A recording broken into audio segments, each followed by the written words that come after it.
Oh, yeah. Good morning. 7:20. Oh my God, it's close enough to 4:20. Oh, it's time to wake and bake, Mr. Hemi 4-speed. Come on, toke it up, bro.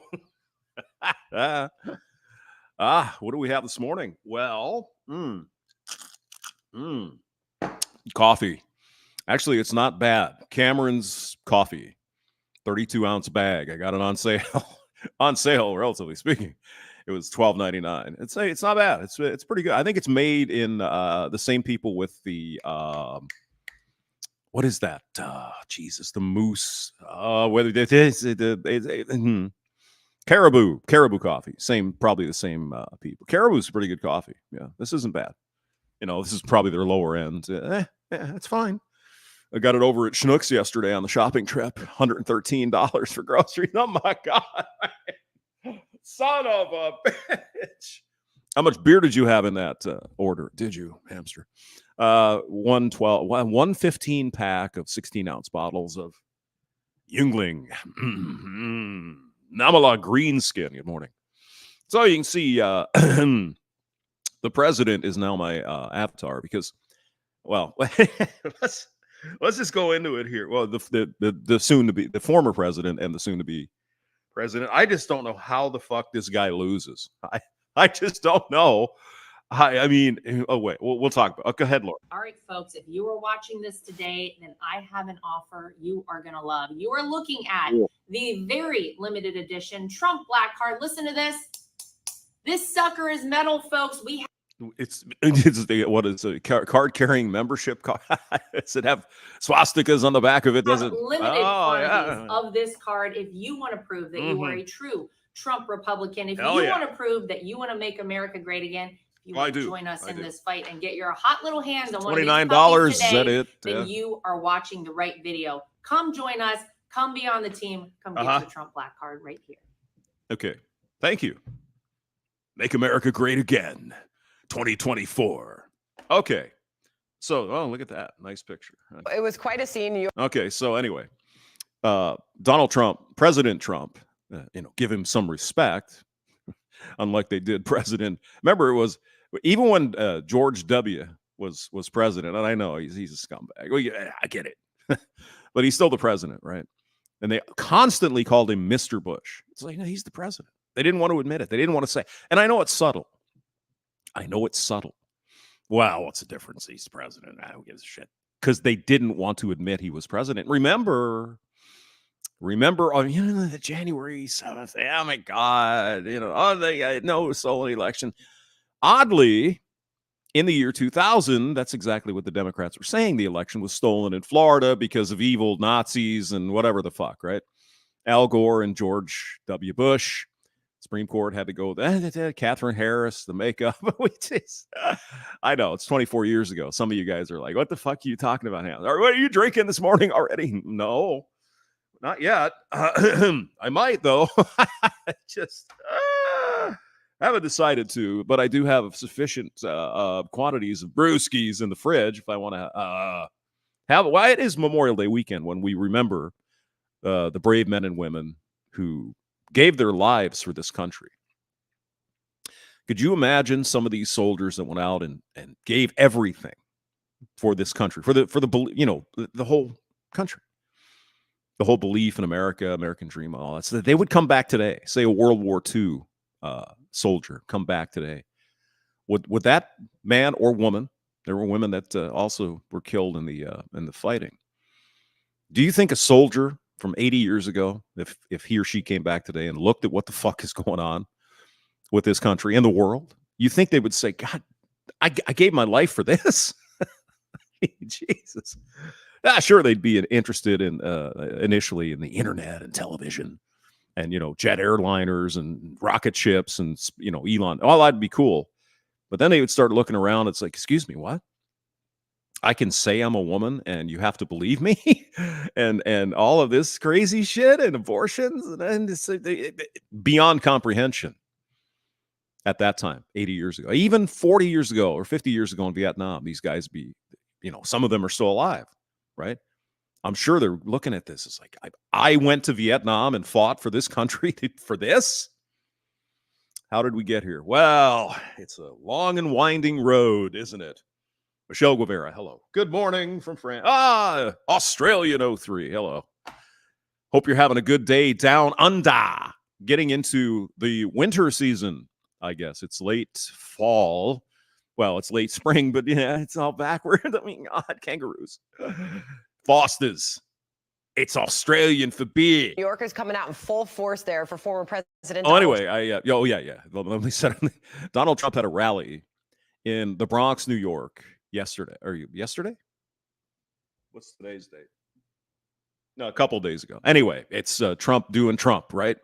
And I think what we're beginning to notice, at least I am, and other people, Scott Adams, the Dilbert guy, is noticing, and probably a lot of other people, Trump is really freaking on point. He's not fucking around, right?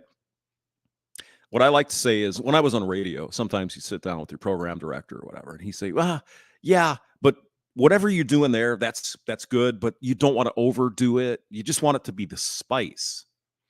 You know, whether it's a sound effect or, whatever, right? A phone call, you get somebody on the air, whatever. Make that your spice. Like, flavor the main dish with that spice. You get it? You see what I mean? And so I think somebody sat down, or Donald Trump, being a very, smart guy, he can fucking see video. He can figure this out, right? Somebody told him, or he said to himself, that being the asshole stuff, that's cute. Maybe I should make that the spice and not the main meal. It's like, yeah, that's a good idea. Because, sometimes I was just kind of being an asshole and calling people ugly, and he's not doing that. Once in a while, he'll go in there, Joe Biden's, he can't even read off a teleprompter. We'll get to that here in a minute. Use it as the spice, not the main meal. Does that make sense? I think it does. Okay, go ahead. Yeah. Trump, he's making a play for the deep blue state, and his message on the economy, inflation, and immigration. Well, we would like to resurgence, and peace be upon you as well, and everyone where you're at. Hope everything's well. Yeah, hamster would love to go into hibernation in winter. Unfortunately, I have to work. I'd rather just sit around and sleep all day and drink beer. Oh my God. All seem to be resonating. Of course I.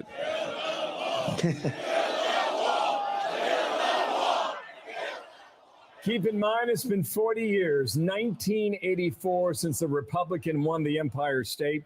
Trump team believes it can siphon off support. Yeah, that was Ronald freaking Reagan. The 49-state landslide of 1984. The last time a Republican has won the state of New York. Amazing. Out for Joe Biden, especially among minority voters. The simple fact is Joe Biden is not getting the job done for the Bronx. He's not getting the job done for New York, and he's not getting the job done for America. That's right. And it's obvious, right? It's not some hidden, this legislation here. It's obvious to everyone that the ship is not being run correctly. Now, and whether it's Joe Biden's incompetence or Congress, probably fucking everything. But the point is, it's not being run right. People are getting pissed. I go to the grocery store. I get 2 bags of groceries. It's $100. What? What are you talking about? And that's not even the beer was $13. That was the cheap part. Are you kidding me? I can afford it. Thank God. I have a job and I have, a sufficient income. But the point is, I was in your shoes, or a lot of people's shoes, say when I was 20, right? I couldn't spare a quarter to play a fucking video game. I couldn't buy a soda because I didn't have any money. And if I were hit with this kind of inflation when I was 20, I don't know what the fuck I would have done. Government cheese, whatever. I wouldn't know. Get another job, right? I was working 2 or 3. So I guess get a 4th job. So, there's pain, man. There's pain. If you're making a minimum wage, $10, $15, $20 an hour, this fucking hurts. Because I know I've been there. I was right at the tail end of the 70s, early 80s, when we had the stagflation and the interest rates, and fucking minimum wage was $3.35 an hour, right? Sure, things were cheaper. You could get a pack of cigarettes and a soda for $1, but hey, point is, if I were 20 years old in the position I was in when I was 20, I would be screaming, moaning, and yelling. How many fucking jobs do I have to work to get a bag of groceries? It's ridiculous. I mean, these kids working at McDonald's, they got to work an hour and a half to get a fucking Big Mac meal. Think about that. You got to work an hour and a half just to get freaking enough to pay for lunch. That's crazy. Anyway, go on. Brian Yanis has more from our New York City newsroom. Yeah, morning, Wolf. Quite a morning with the cover of the New York Post. Uptown Funk, Brian. Mm-hmm. Just only as Uptown Funk. Now, it's Trump's to lose at this point. I mean, can we admit that? He's got to really fuck something up bad, or this guy is going to win. I mean, it's clear. That's clearly why they're going after this man with all this lawfare and all this other horse shit, right? Yeah, because they know they can't win. They know it's that bad. And again, we could get the October surprise, right? Maybe a little earlier than October. Joe Biden's resign. I think they're going to push him through, and then he'll resign. That's if he wins, he'll resign. But that's just me. Go ahead. The New York Post can do with those headlines, right? Quite the scene indeed. Former President Trump speaking directly to Black and Hispanic voters at a rally in the Bronx, a county where 84% voted for President Biden in 2020. The former president spoke. I mean, that's not the biggest crowd that the president has ever had. But that's about 3 or 4 times the average crowd, probably about 5 times what Biden gets. Nobody gives a shit what Biden has to say. He's not exciting. His policies fucking suck. I mean, don't worry, though. He's buying enough votes, maybe. Oh, here's another bunch of free money for you dumb students who took gender studies. And here's this, and here's some more money. Here's some free gas. Jesus Christ. Unbelievable. For over an hour and a half in front of thousands, blaming inflation on Biden. And excuse me. 1 second. How in God's name could someone please explain to me the Biden going off and doing all this student loan forgiveness horse shit, which is basically transferring their debt onto me, actually to the Chinese, because that's where they have to borrow the money from. Why is there no one in Congress doing something about this? Didn't the Supreme Court say this was not legal? He didn't have the authority, and he fucking does it anyway. Is there no one with a backbone, with a set of cojones to say, hey, Mr. President, you can't fucking do this? And we're going to pass a law, and of course they can't get it through because he can veto it, blah, blah, blah. You'd have to have a veto-proof margin, but what the fuck? Many people in this country are like, no, I'm sorry. Yes, we had the pandemic. You had the forgiveness there for a while. Okay. But you made the decision to do whatever you do. You borrowed this money. You got a good out of it, whatever, allegedly. You got an education out of it. That's your problem. That's for you to take care of. Little Miss Freshly Minted Adult. You made the decision. You signed the fucking law. You took the money. You need to pay it back. What am I missing? I mean, what's next? Well, I can't pay my car payment. Oh, don't worry, because of the pandemic. We're gonna forgive that. And it's horseshit. Telling minority voters he would make New York City affordable again. Far From Eden is here. Oh my goodness. Hello, Far From Eden. How are you?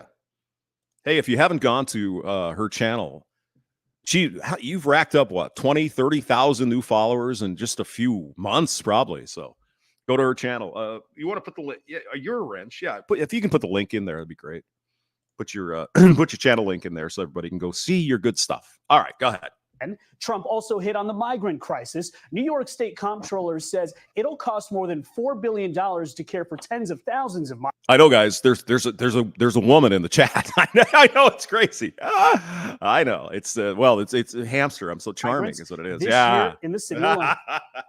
And these millions and millions of people that are coming into our country, the biggest impact and the biggest negative impact is against our Black population. Hi, Doug Edwards. And our Hispanic population. Negative impact is against our Black population and our Hispanic population, who are losing their jobs, losing their housing, losing everything they can lose. Abso-fucking-lutely. Abso-fucking-lutely. Thank you, President Trump. It is exactly the poor people, whether you're white, black, purple, it doesn't matter. The poor people, the young kids coming out of school, maybe want to get a job for a year or two, whatever, before they go to college or figure out what they want to do with their lives. Those young people are being affected by illegal immigration because the illegals are coming in and they're taking the jobs that these kids would otherwise get because they're cheaper and we don't have to do OSHA and we don't have to do unemployment tax. And where do these people live? Well, they got to live somewhere, right? They come in, they take your freaking apartments. They drive the cost of rent up. It's not a big freaking hard thing to figure out here. They take your jobs and they take the opportunity for you to live in a fucking apartment at a reasonable price. Does anyone not see this connection? What am I missing? Why are the schools in Texas going apeshit over, we need more money? Because you got millions of people coming in and you got to educate them, don't you? I wonder, since there is a limited pile of money, if the general quality of the education goes down because you don't have enough. I'm just saying, English, second language English speakers to take more personnel and resources. Come on. The Trump campaign. Thank you, Far From Eden. Her link is in the channel or the chat. So there she is. Go to her channel. She's really good. Campaign had a voter registration table set up where some Democratic voters say they switched their party affiliation to Republican, including Andre Drayton. Holy, what? Excuse me. This is in Bronx, New York, people. My goodness. Absolutely, because Donald Trump already showed me that he understands our problems. He understands what the country needs. He has the heart to do it. And, Joe Biden and, Bidenomics or whatever they've been saying all these years, they do nothing but talk. New York's Democratic Governor Kathy Hochul said yesterday Trump was wasting his time. Trump is Nazi. He's what? What did Governor Hochul have to say? New York, calling the rally fake, but not before attacking his supporters. Well, there's a shock. I'll tell you, it won't make a difference at all, Jake, and that is for Donald Trump to be the ringleader of and invite all his clowns to a place like the Bronx. New York will never, ever support Donald Trump for president. New York City, yeah. What about upstate? Just wondering, maybe other parts of, there's a whole state with New York State. There's New York State. There's Staten Island. What about Staten Island? No, Long Island. No. Shh. What about Jersey? What about upstate? You think there's a few Trump supporters in Buffalo? Maybe up in Western New York. Maybe. And just a couple hundred counter-protesters showed up to the rally yesterday. The Trump campaign thinks just showing up will make a difference. As a 19-year-old Black Bronx native at the rally was quoted saying, quote, "Biden didn't come to the Bronx. Trump is here." Sandra. Brian Yanis in our newsroom for us. Brian, thank you. I'm Steve Ducey. I'm Brian Kilmer. And of course, Trump has obviously a very long history with New York because that's where he was born and built his empire, all that. So let's look at another one. See if we can find that. The U.S. mechanic finally go ahead. solved the car scratch problem. It takes just a few minutes to make any scratch disappear. Mm-hmm. John Garland is a lifelong Bronx resident and former Democrat, and he joins me now. John Garland, what was it like out there today? Oh, it was exciting. The entire atmosphere was electrifying. There were people from all over the Bronx. Black, white, Hispanic. There was Asians. Wolfgang Sigma. You're not wrong. You're not 100% wrong. Yeah, it's I look at it. It's a uniparty, except for Trump, right? It's a uniparty, except for the MAGA guys and women, and they're not going to. Again, Trump is not Jesus. He's not going to come down with angels, But I get the impression that maybe he's in it because of the ego. I don't know, but I at least maybe I'm just falling for the Kool-Aid here. But it seems to me he really at least pretends to care about the country, and I'm not sure he's pretending. I really don't think so. But again, you're right. In general, it's a uniparty. You know, you elect a Democrat, elect a Republican, it's the same fucking shit, right? What do they have? What do they have? Abortion and guns, right? And now all this alphabet soup shit and all this communism crap they want to keep. Oh, well, we just be collectively. Yeah, it's worked everywhere else. There was Jews. There were it was just a smorgasbord of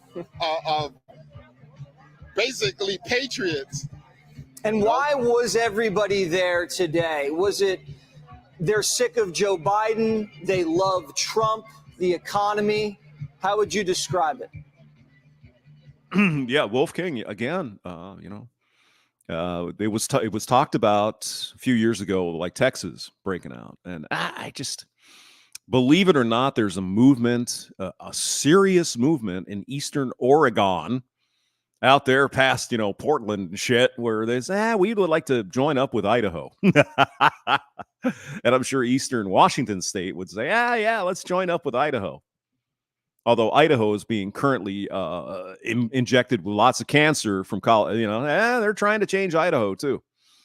Even Montana, the beautiful state of Montana, where my buddy Johnny and his wife and kids live in Montana, they're kidnapping children for the trans crowd. Jesus Christ! What the? Oh God, the cancer is invading everywhere. I would describe it as people came out here. Yeah, Harry. Yeah. Yeah. But I mean, Trump has, if he wins, and he probably, there's a good chance. There's a 1 or 2 chance. He's only got 4 years, right? So if we get Biden in there and Harris takes over after January 20th, after he's sworn in and resigns, she gets 8 more years to destroy this country. That's fucking scary, bro. That's scary. To show that they were fed up. They're fed up with systemic racism. They're fed up with being systemically excluded. Yes, Wolf King Sigma. Montana is a beautiful state. It's it's great. I spent a little bit of time out there. Johnny's wedding. That was, Jesus, how many years ago was that? 17 years ago? Yeah, it's a long time ago. But it's Montana's beautiful. I love it. And it's not just minorities. It's about the American people. But it is cold. A whole, we're a whole spectrum of different people. Was there something that Donald Trump said tonight that really hit home for everybody and you?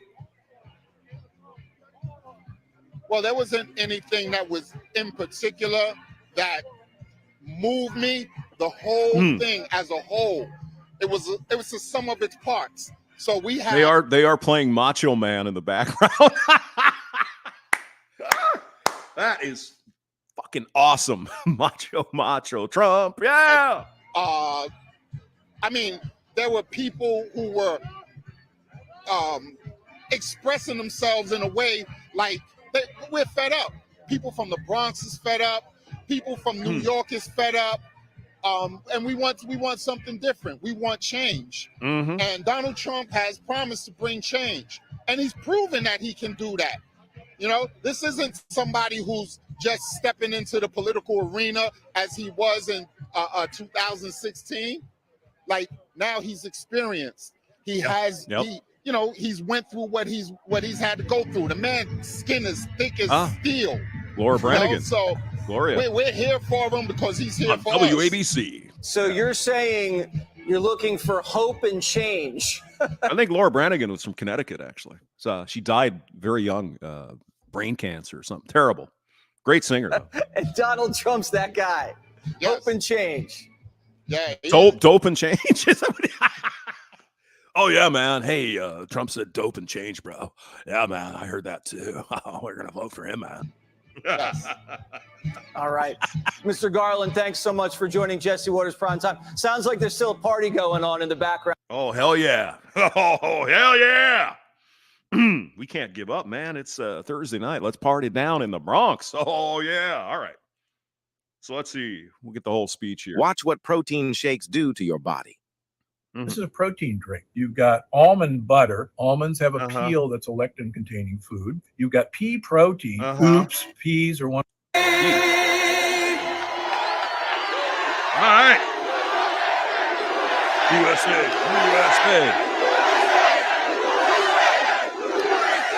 Again, we might not go through the whole thing, but hey, I might be inspired. But notice the spice, not the meat.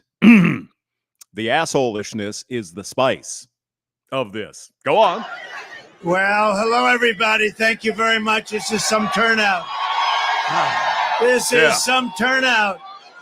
Wake and bake, baby. And I want to thank New York's finest. They just brought a lot of additions. So we have people, thousands of people outside that can't even get in, but they'll get in.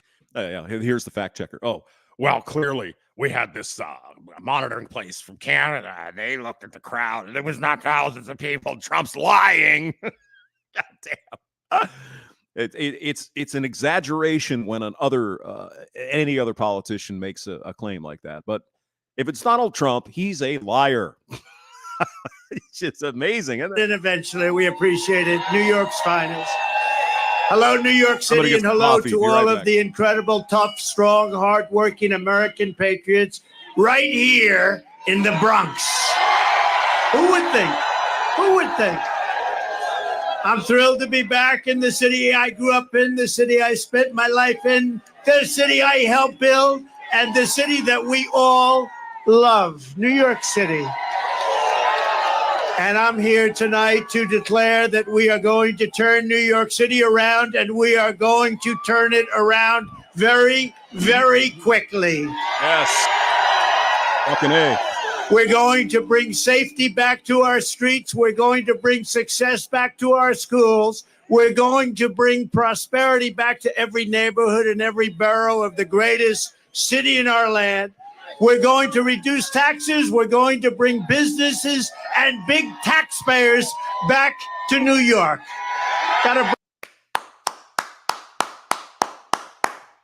New York is a great city. Great people there. And you have people like AOC, who didn't she shit can some big Amazon business or something? Would have brought thousands and thousands of jobs. No. Capitalism is bad. We can't do that. Bring them back. Gotta bring them back. Mm-hmm. And we're going to make New York bigger, better, and more beautiful than ever before. And that includes right here in the Bronx. And it's going to be done and funded starting on January 20th, directly from our great and beautiful White House. Is that okay? Yes, sir. Yes, Mr. President. For my whole life, I always thought that this city is a monumental testament to the power of the American spirit and the American dream. When New York started as a small, rugged Dutch trading post near the tip of Manhattan in 1624. Why is she still a representative, Michelle Guevara? Because the fix is in, bro. She's young and she's Hispanic and she's crazy liberal and she's never going to lose. So that's the way that works. What you see around you is nothing more than wilderness and marsh. But by the muscle and backbone and genius of the people of New York, we built the city into the towering forest of iron, aluminum, concrete, and steel. We made this city and state into the capital of global commerce. We turned our hometown into the bustling center of a confident, glamorous American culture. Yep. And we inspired the entire world. We inspired the world. One of the greatest cities in the world ever. London, New York, Geneva, whatever, right? New York City. Hey, if you can make it there, you can make it anywhere. But, what the news media would say is, well, Donald Trump said we built. Who does the we? Well, of course, slaves built New York, and it was all the immigrants, the Italians, the Jews, and the Polacks, and the Germans that came in. And they're not completely wrong, right? There are a lot of immigrants that came to New York in the late 1800s, early 1900s, and they indeed helped build this country. So why is Trump against the new? Because the immigrants that came in the 1900s were fucking legal. Do you understand the difference? They came in with a process. The ones that are running across the Rio Grande are not coming in legally. Well, we're all a nation of immigrants. No, I'm sorry. My father was an immigrant. I am not an immigrant. I was born here. So fuck that. The nation was built with immigrants, yes, but I'm not one. Okay, I'm a native. No matter where you went on this planet, everyone knew that when you said, I'm a New Yorker, it meant you had smarts, you had grit, you had energy, and above all else, you had heart. You had heart. Big, beautiful heart. I mean, look, just look at how the country came together after 9/11, right? New York, the Twin Towers, right? Where's that spirit? We're all in this together. But that's been broken down, hasn't it? We're not all in this together, are we? Well, I think we are. At least the half of the country that'll vote for Trump. We know we got something good here, and we don't want to see it go away. Now, again, Trump is not Jesus, but it's better than anything the Democrats have going on, because we all know what their policies are. It's pretty clear. They want to destroy this country and recreate it as a capitalist or a communist shithole. I'd rather have it a capitalist shithole, to be honest with you. Okay? All right. Everybody wanted to be here. New York was where you came. Exactly, Wolfgang Sigma. Yeah, your parents were Polish. The Polacks came in. My old man was Hungarian. My grandfather came from Germany. My grandmother's parents came from Germany in the 1700s, by the way. I mean, yeah, my ancestors all immigrated here. Our ancestors all immigrated here. There's no way around it. There was Native Americans here, before, the English came over, the Pilgrims, but we all came in from a boat somewhere eventually. But I'm not an immigrant. I am a native born American.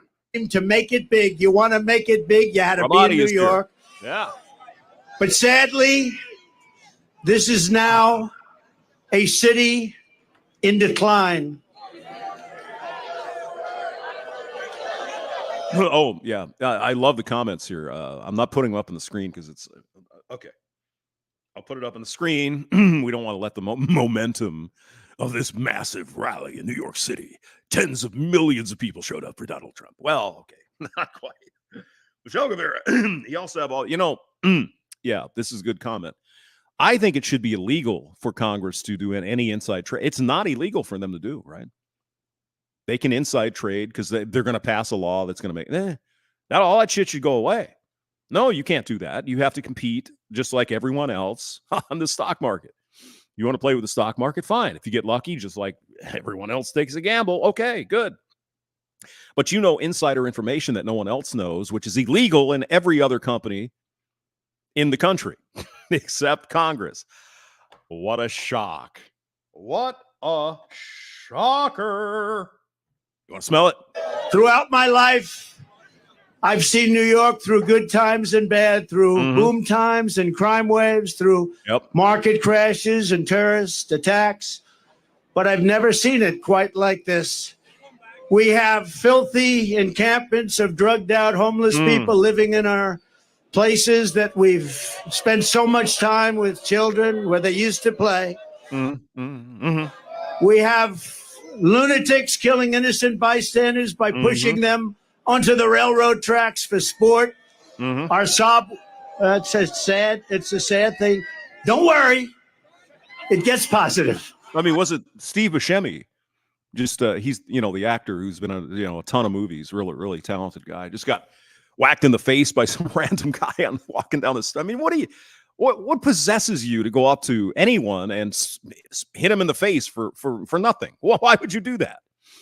There's obviously some mental problems going on in the city of New York and other cities. How? Hey, it's Steve Buscemi. I'm going to go hit him in the face. Why? Why would you do that? There's no reason. It's crazy. Don't worry. It gets so positive.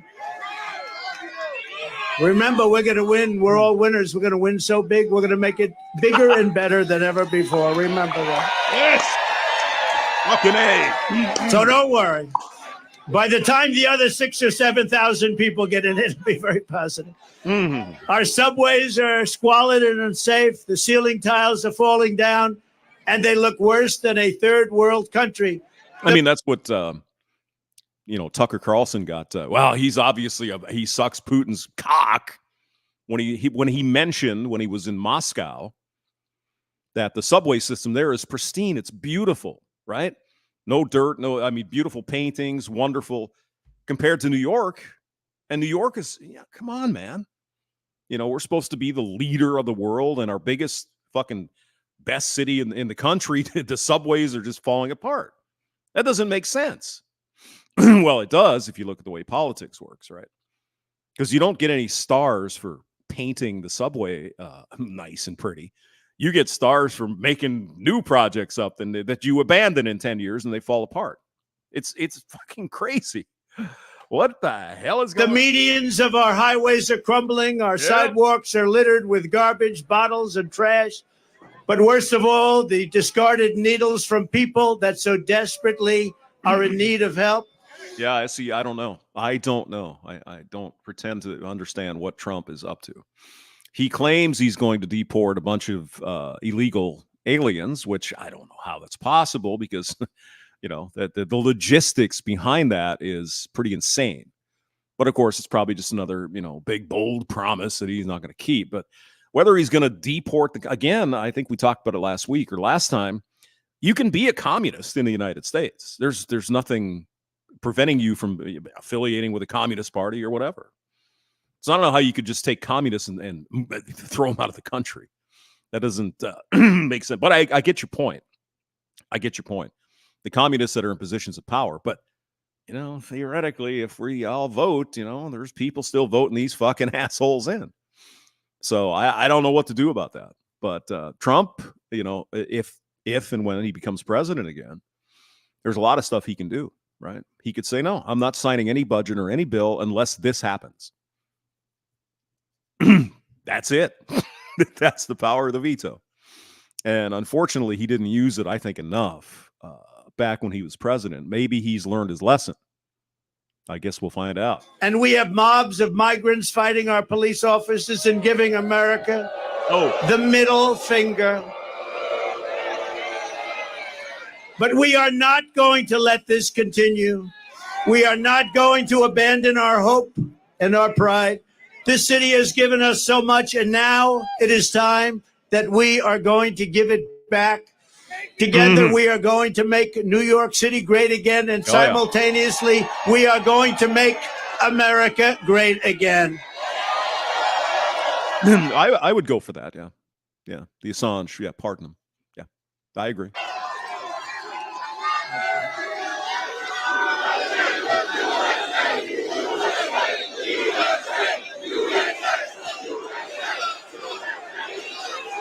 Here you go. Bunch of Nazis. Thank you. I have come. Yes, you're right. You're right, SD. Yeah, there are, as we talked about on a different video, there are tens of thousands of young Chinese men being smuggled into the country through the southern border. Now, I wonder what's going on with that. Just curious. Come tonight to talk about solving problems. The simple fact is Joe Biden is not getting the job done for the Bronx. He's not getting the job done for New York, and he's not getting the job done for America. He is incompetent, ladies and gentlemen. He is grossly incompetent. Yep. I will get the job done as I did for 4 years, and I will get it done fast. And hopefully learn from the lessons of the first 4 years. Like kick all the fucking communists out of the bureaucracy in Washington. Wherever you control, get rid of these motherfuckers and put other people in there. That's what you got to do, Mr. Trump, Mr. President. You got to get rid of these people, the entrenched bureaucrats. When you say drain the swamp, don't just say it. Do it this time. And I think Trump's, I think he's gained some wisdom with his experience to know that you can't trust any of those fucking snakes in Washington. None of them. Okay. And remember this, if a New Yorker can't save this country, no one can. No one can. Yeah. Get me the snake, please. The snake. Get me the snake. He's going to bring the snake. Oh, my God. Snake Plissken is coming to the stage. Yeah. Thank you, everybody. Yeah. What a crowd. This is something. You know, we wanted to keep it small because who knew? This is like a love fest. Love fest. Yeah. It's a love fest. We love you. Thank you, darling. All right. Yeah, bring out the condoms. Let's go. Spermicidal lube. Oh my God. Thank you. Wow.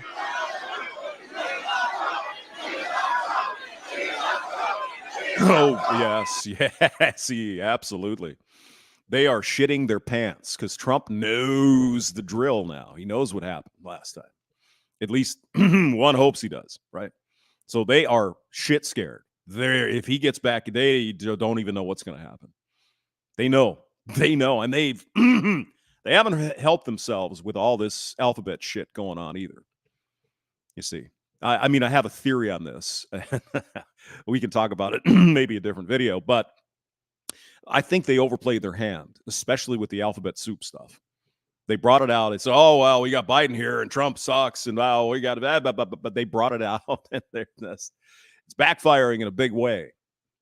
You know, even among the alleged, oh, we support gay people. And even among gay people and trans people, they're going, hey, this shit's fucking too much.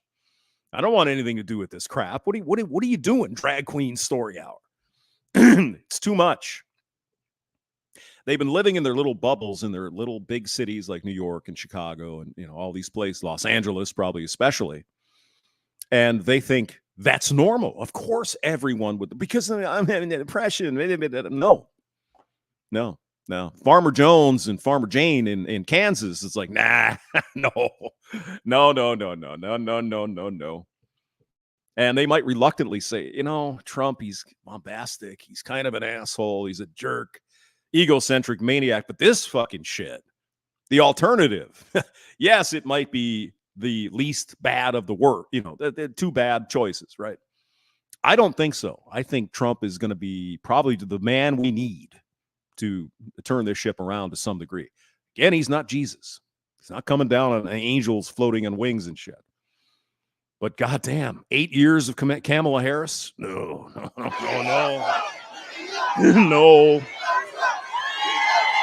And I wonder how that works if President Biden wins and on January 20th at 12:03, he says, I'm resigning the presidency and Kamala takes over. Does she get to pick her vice president? Would she pick Gavin Newsom? Could you imagine 16 years of those lunatics running this country? That's what we're facing. It's not just Trump's an asshole. Okay, yeah, whatever. 16 years of Kamala Harris and Gavin Newsom, or God forbid, Jared, what's his face, the governor of Colorado. These people are dyed-in-the-wool communists. They're not leftists. They're not liberal. They're not them. These are communist people. And you know what Newsom has done to California. Do you want the Californication of the whole country? You think 16 years would be long enough to destroy everything? I think so. Who said we're not going to win New York? We're going to win New York so Tom Laundrie's here. Hello, Tom. SEE says they have no choice but to fortify the election. This election is fortified with vitamins and minerals. Ugh. That's what they admitted it. They admitted it in 2020. I mean, imagine what this guy has had to put up with. I don't know how he's sane. You had the first 4 years, you had the Russia, all this other bullshit, which is bullshit. It was completely made up. None of it was true. And then you had the COVID come in at the end. And I think during the debates with President Biden during the election of 20, I think Trump cracked a little bit. I'm going to be honest with you. I think a couple of those debates were really bad.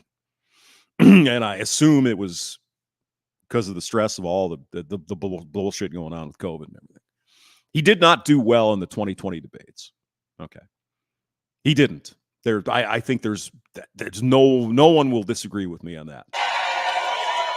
You know, if we win New York, we win the whole thing. Wouldn't it be nice? Wouldn't it be nice? We take back our country and we'll do a job like nobody's ever done before. And what we did for 4 years was incredible, but we also learned a lot.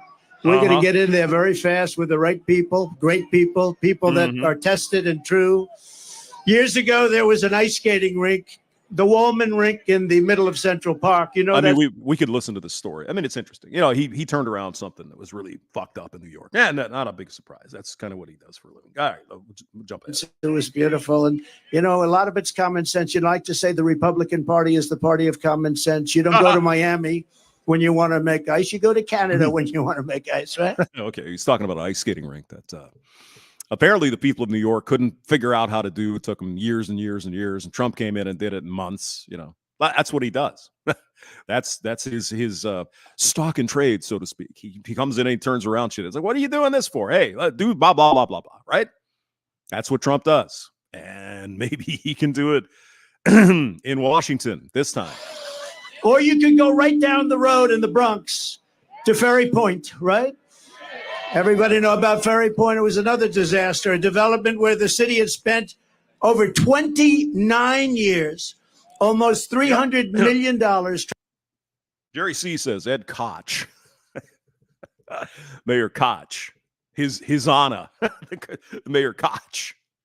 Yeah, he screwed the pooch on that apparently skating rink. It took him years and years, and Trump came in and figured it out. That's what he does. Trying to develop it into a luxury golf resort, anything. They'll take anything. They were spending money. You know, trucks were going here, dumping, getting filled up, moving it here, dumping, getting filled up with the same stuff. Yeah. That's it. Well, yeah, work is getting done. We're digging a hole, and then we're taking it somewhere else and piling the dirt up, and then taking that dirt back and filling that hole back up. See, we're doing something. That's corporate America today. This went on for years, back and forth, the same stuff. Oh, no, we're doing something. They were feather bedding. They were doing lots of bad things. But really, they didn't know how to get it done. They had no idea how much money they were spending. Speaking of his honor of New York, Rudy Giuliani is indicted in Arizona for voter stuff. What the hell did Giuliani have to do with Arizona? I got kind of a surprise. I didn't realize that he was in Arizona screwing around with the ballots. I didn't. And when asked how much they spent, they said, we just don't know. That's been going on for years, decades. They were unable to do it. And at the time, the mayor, Michael Bloomberg, said, no, it's another communist. Yeah, it's okay. Another communist that benefited greatly from capitalism. I know. No, Michael Bloomberg was the mayor, and he called me. He said, I have to get this done before I finish my term. It was very important to him. Michelle Guevara does sound exactly. Was embarrassed by it. Everybody was embarrassed. It went through Mayor Koch. It went through a lot of different mayors. Almost 30 years. Remember that. And he said, in all fairness, he said, I want to get this done. And you're the one that can do it. You're the only one that can do it. All right, let's stop the speech here. Yeah. Let's see. SE has a point. Democrats have the union by the normally I would agree with you, but there are some big unions that are starting to say, hey, what the fuck? You're bringing in millions and millions of people, cheap labor. See what I'm saying? Now, if they can somehow convert these into union members, okay, well, there's that. But I don't know. The unions have always been Democrat, working man, but the Democrat Party isn't for the working man or working woman anymore. They don't give a shit. They're only for alphabet people and freaking freaks. An abortion. Yeah. And I said, and I will do it. I will get it done. And we got it done before he finished his term, which was great. But there were no other bidders to my knowledge. And I took over the project, spending only my money to build it. Wow. And I called all of the contractors together. These were tough people. Yeah. These were tough, hard people. Many of you are probably contractors on that site. And I said, look, fellas, you guys have made a fortune on this thing for years and years against the city. It's time we get together and build it. Let's get it built. Let's do it right. Let's get the hell out of here. We owe it to the city. And they worked so hard. The roughest, toughest contractors in New York. They had spirit like you've never seen before. And it was magnificently designed by the great Jack Nicklaus, who told me I don't want to make any more money. They paid me enough. They all everybody get paid a fortune. Jack said, this is some golf course they built in some area of New York City. I don't want money. I just want to see it get built for the people of New York. And that's what we did.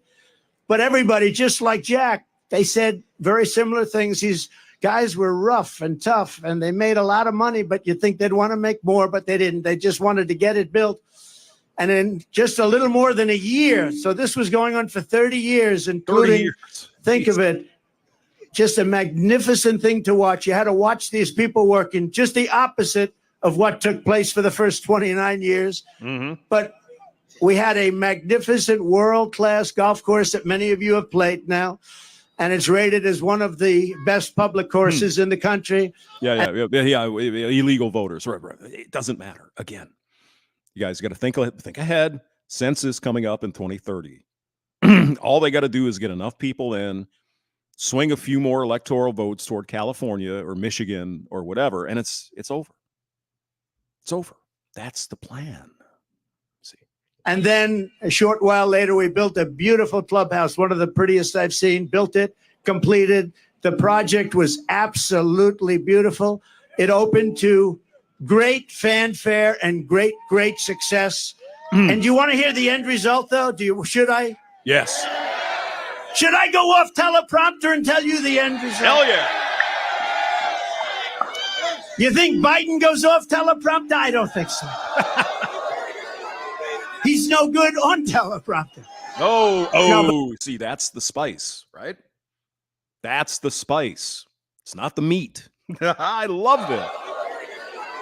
He's no good on teleprompter.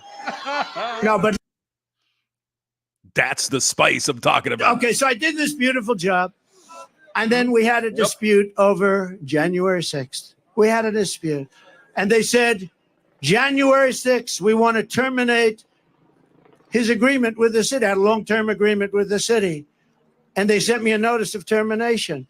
I said, wait a minute. I just spent $25 million building it, built this magnificent clubhouse. It's in full operation. It took you 29 years. You were spending hundreds of millions of dollars. You couldn't get it done. And the neighborhood came to court totally for me. The Bronx neighborhood, it's in the Bronx. It's on the East River in the Bronx. And we went to court. The city sued to break my agreement that they had. Gas and mean tweets are okay with. Yeah.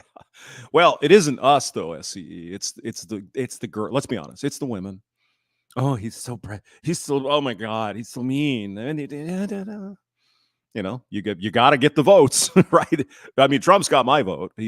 That's no problem. But he's got to get to the middle American single woman, and it's going to be tough, right? He's got to get to African Americans, Hispanics, other normally Democrat constituents, and a lot of these people are saying, "What the fuck?" No, there's something ain't working right here. They're telling me inflation. Now they went to the time rate of change of inflation, not the inflation rate. Shut the hell up. So inflation's down now from February to March. No, the change is going down.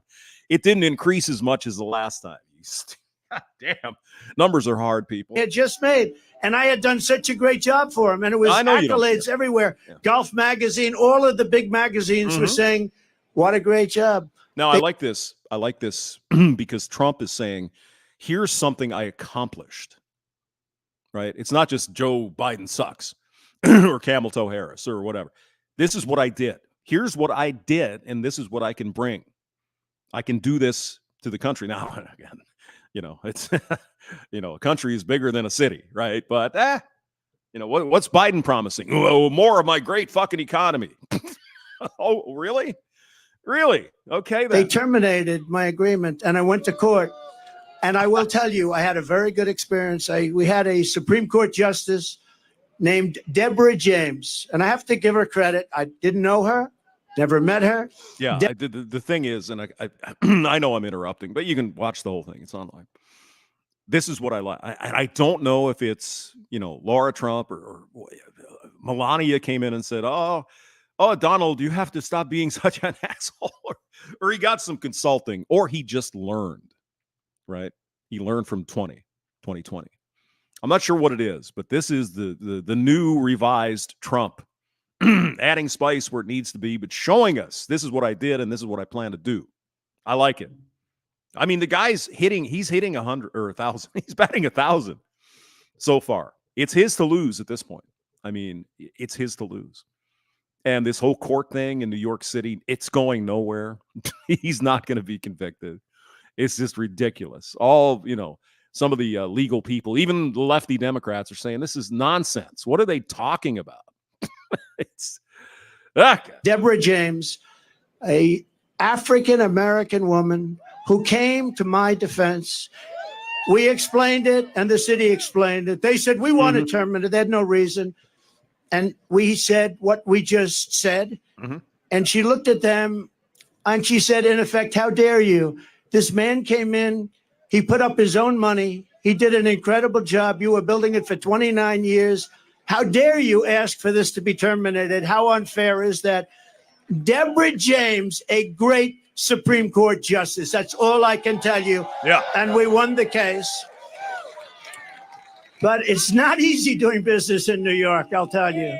Not easy. So I just appreciated that. I had to tell that story. And as you know, then I renovated Grand Central Terminal. I built the Grand Hyatt Hotel on 42nd Street and Park Avenue. And as part of that, I renovated the beautiful Grand Central Terminal, did a really good job of that. And then I was very much responsible for the construction of the Jacob Javits Convention Center, where Hillary Clinton was going to have her big evening.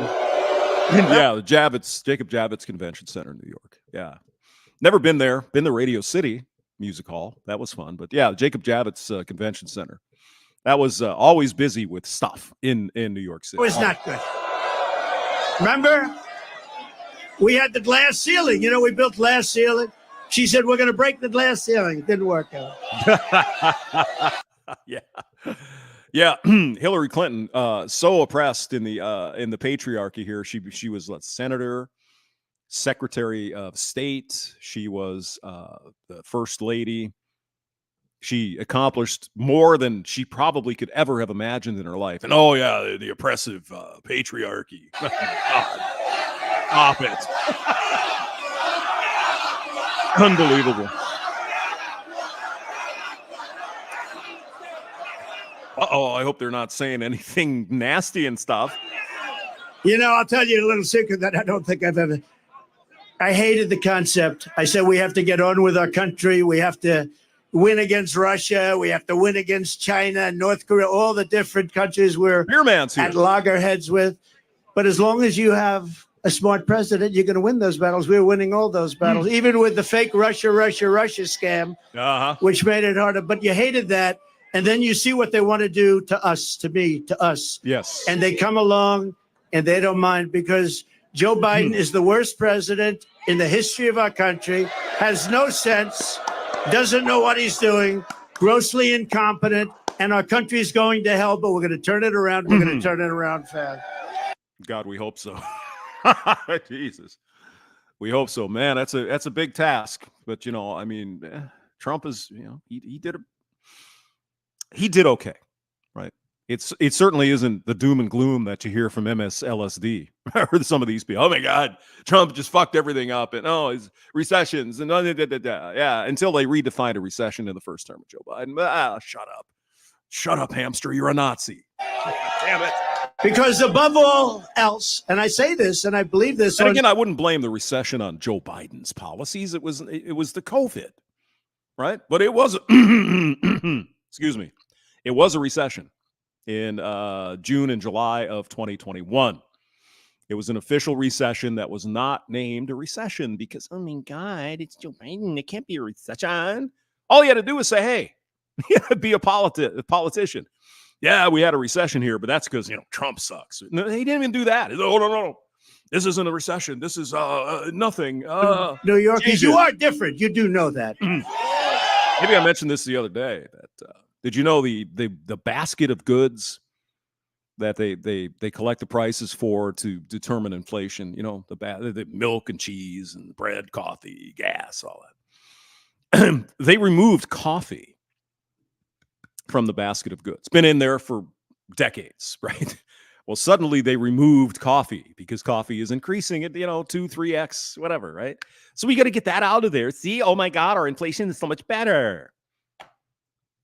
When you redefine it, yeah, when you take out one of the things driving it, it's just unfucking believable. And there's nobody in media that I've heard of. Maybe I haven't listened to every media. Obviously, I haven't. But is anyone mentioning this? Excuse me. Wait, whoa. Basket of goods was the same for 50 years. And you're taking it out now? Why is that? Just, oh, my God. You know that when I called for this rally, we said, let's just have a meeting. Don't call it a yes, FUBAR, FJP. rally. Exactly. And so many people showed up. I said, like it or not, this is a rally. This is as far as the eye can see. You have to see the lines outside. They're going for miles. Michelle, and again, here's Trump, being a little, he's exaggerating a bit. So what? But only in the case of Trump being the politician. He's lying. He's not exaggerating. He's not blowing smoke. No. He's a fucking liar. He's a Nazi. It's just amazing. Michelle Guevara says 74 executive orders caused the recession. Well, it wasn't a recession, though. See, because we redefined it. Oh, my God. But when we saw it and we saw the love, because I called up this morning, do the people like me or do they hate me? They said, they don't like you, sir. They love you. No. Thank you. Love me. So I appreciate it. And I love you, too. But above all else,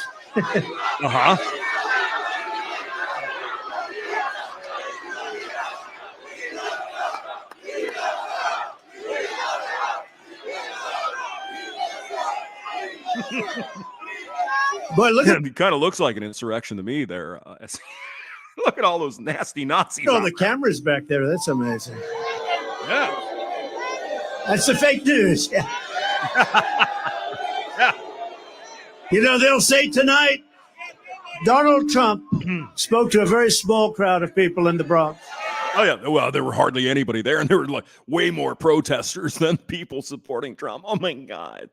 It's hard to believe we found that many Nazis. Fucking bullshit.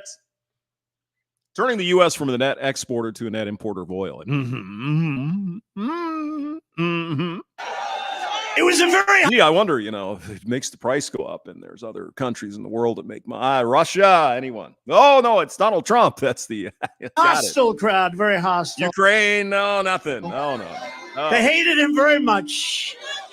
No, sometimes they're okay. Take it easy, Michelle. I agreed to do a debate with crooked Joe Biden on CNN with Fake Tapper. And I think they'll be fake Tapper. Oh my God, I love that. With Fake Tapper. And I think they'll be fair. Does anybody think they'll be fair? I might. Well, of course they will. Oh yeah. That's fair and balanced. It's all right. Yeah. When they said, here's your story, you can have a debate on CNN with Fake Tapper as the primary host. And I said, I'll do it. Because you know what they thought is you'd say CNN and they'd say various people on the show, various anchors, and headed up by Fake Tapper. Donald Trump would chicken out. He doesn't have the balls to stand. Oh my God. Is that right? And they thought I was going to reject it. I don't want to do it. Then Biden would say, I offered to debate, but he wouldn't do it. So they said, we want to have a debate. I'll take it. I'll do it. Yep. Well, we haven't even told you what the debate is all about. Then they said today, we'd like to set up tables so you sit down. I said, I don't want to sit down for a debate. Let's go. At some point. So we're not sitting down. We're going to be standing up for the debate. And here's what you know. All right. If crooked Joe Biden makes it through the debate, which I think he will, they're going to say it was one of the great debate performances in history. One of the greatest debate performances. But there they are. And we're on every network tonight. I don't know what's going on. Yeah. We're on Fox. We're on all of them. So have a lot of fun, but we're on all of them. So they understood. They understood before anyone how big this would be. And you got to see what's back there coming in. Thank you. Thank you. Oh yeah, it's if Trump can control his spice, he's going to wipe the floor with Biden. How could you not? I mean, All he's got to do is do the Ronald Reagan bit. So are you better today than you were 4 years ago? That's it. Yeah, done. Done. Or not, maybe not 4 years ago, but 3 years ago. Because 4 years ago, we were in the middle of the hoofda. Yeah. It is not live. No. No, it was in the Bronx on Thursday. So it's all over. This is Forbes, I think. But yeah, you can find it. You can find it all over the place if you want to watch the whole thing.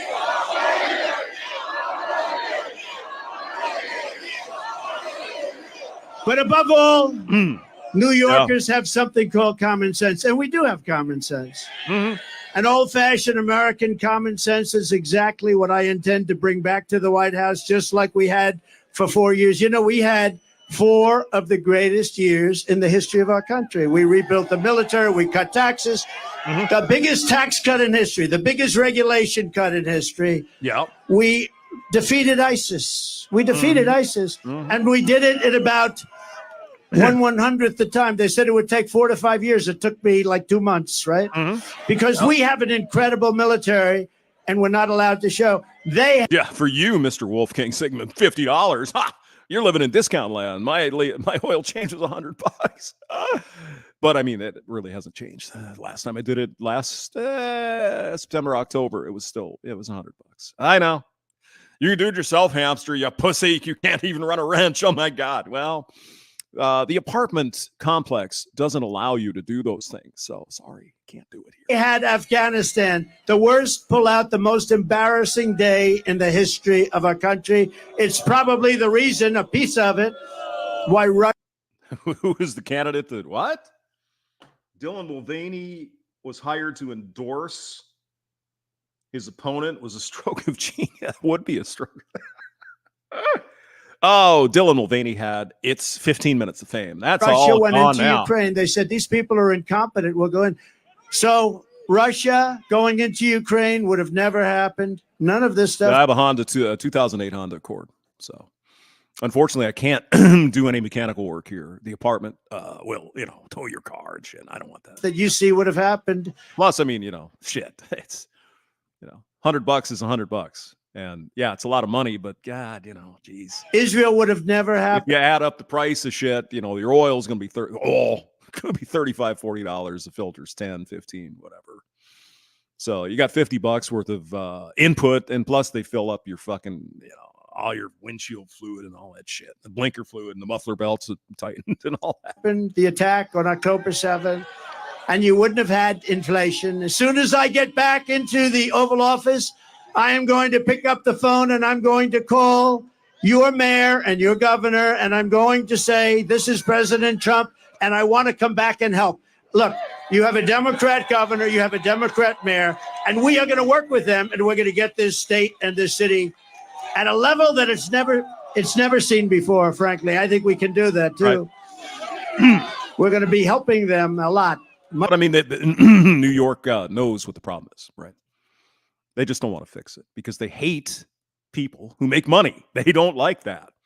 They want to keep you dependent upon the government to feed your family because that gives them more power, doesn't it?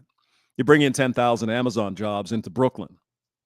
Well, there's 10,000 jobs. Oh, no, we can't have that. Much more than anybody would expect. It doesn't matter whether they're Democrats or Republicans, because this is about our city and our country, and it's really about the people. And in this case, the people of New York City, New York State. We're going to make you very, very happy.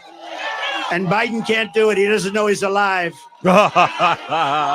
Spice. Perfect. I love it. Yeah, $100 is, it's, well, I'm seeing Jiffy Lube commercials now on the phone, on YouTube. Get $51 off your oil change. Well, how fucking much does it cost to begin with? $100. Of course. That's and I mean, the Valvoline place down here, Mexico Road, they do a good job. So, it hurts, but what are you going to do? See all the stairs here? Stair. And blinker fluid, SE. You got to have that. Stair, 2 of them behind me, 1 in the middle. When he's finished with his 2.5 minute, do you ever watch his speech? They last for about a minute and a half. Yeah, and most of the time is Scranton Joe, lunchbox, drug with the truck, and that's a fucking Biden speech. I mean, God Almighty, it's sad. When he's finished with his speech, he can never find the stairs. He can never find the stairs. I know who. I know. $100 for an oil change. Goddamn. And when he does, it's not. That gets more attention than the whole friggin' video. Oh my. Talk about your oil change, Hamster. Well, let me tell you, I got the Valvoline full synthetic and probably a cheapo ass filter, which I didn't mark before, so it's probably the same damn filter. They tore apart. Oh, your air cleaner's good, and I didn't put it back right. Oh God. Not a pretty picture either. Thank goodness for Secret Service. They come up and they guide them all.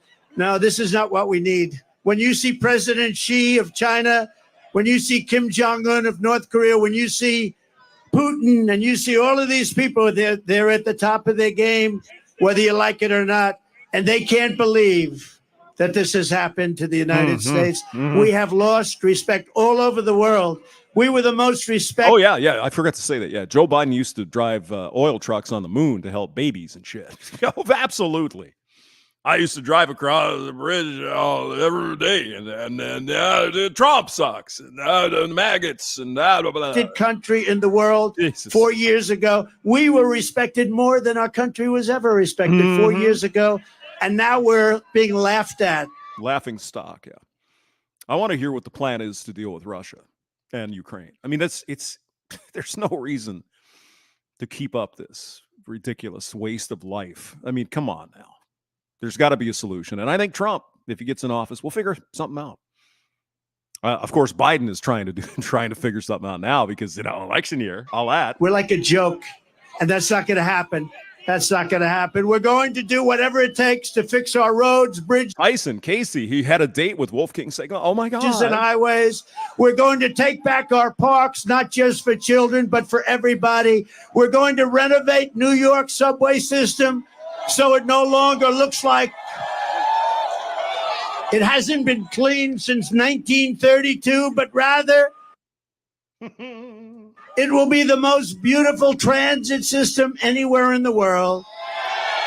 It'll be the best. I don't know if you know it. It's by far the biggest subway infrastructure in the world. And we're going to make it by far the biggest. And now we're going to make it by far the best. We're going to make it beautiful again. Yeah. And a lot of it is topical. The expensive work people don't understand because they're not in construction. Yeah. Here's the thing, though. Here's an interesting little tidbit. Oh, Trump sucks, and he's evil, and oh my God, he's a Nazi. Think about 16 years of Kamala Harris and Gavin Newsom running this country. Gavin Newsom knows a little bit about trains. You know what he knows about trains? He can't fucking do anything with it.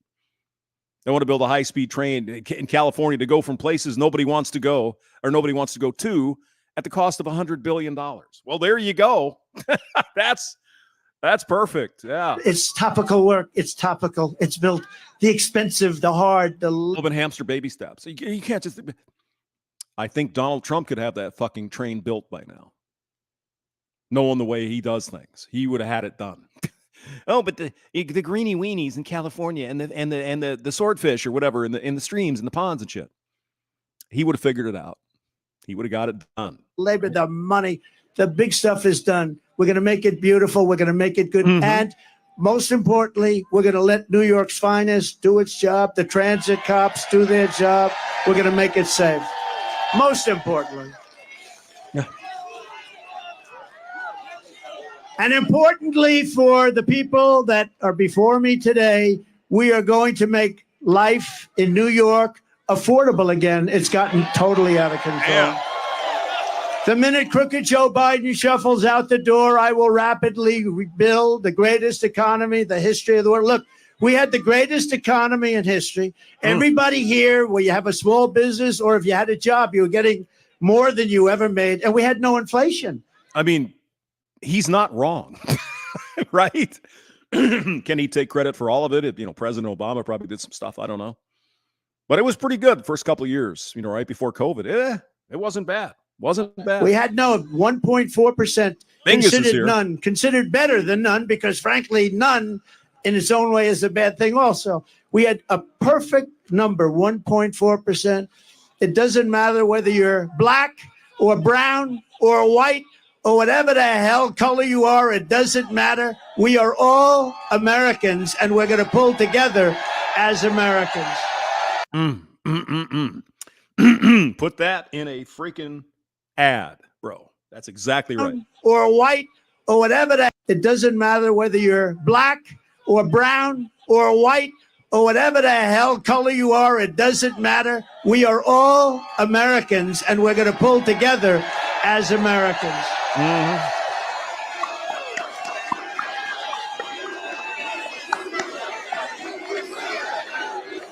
Absolutely. And I'm glad he's addressing this because the Democrats, the lefties, the communists want to drive us apart. Oh, white people, they hate you because you're black. Black people, the Hispanics hate you because you're black, and blah, blah, blah, blah, blah. And you're gay. They hate the gay. No. It's all bullshit. Are there cases of racism? Yeah. It's not widespread. We all know that. Everyone knows that. Everyone knows that except the commies and except the newly minted college graduates who think they're so fucking oppressed in this country, especially the women. And they never think to themselves, well, if you were so oppressed as a female in this country, why would you be allowed to vote? Why would you be allowed to go to college or get a job? Oh, but that the feminists fought for all. Yes. How many decades ago? It's all done. That they still believe they're oppressed by the evil patriarchy. Of course, what they mean is they're oppressed by the evil capitalism, and they don't want that. They want some form of those are the dumb, because then we could all live together and we don't have to work and everything be free. And oh my God, yeah, sure, always worked that way. Yep, every time it's been tried. We all want better opportunity. I'm not just going to promise it. I'm going to deliver it, as I did just a short while ago. Think of it. You know, when I went down to Washington, I was only there 17 times. I never stayed over. I didn't know that society. And we had great people. Look at what we did with economic development, with the rebuilding of our military, with the tax cuts, we had great people.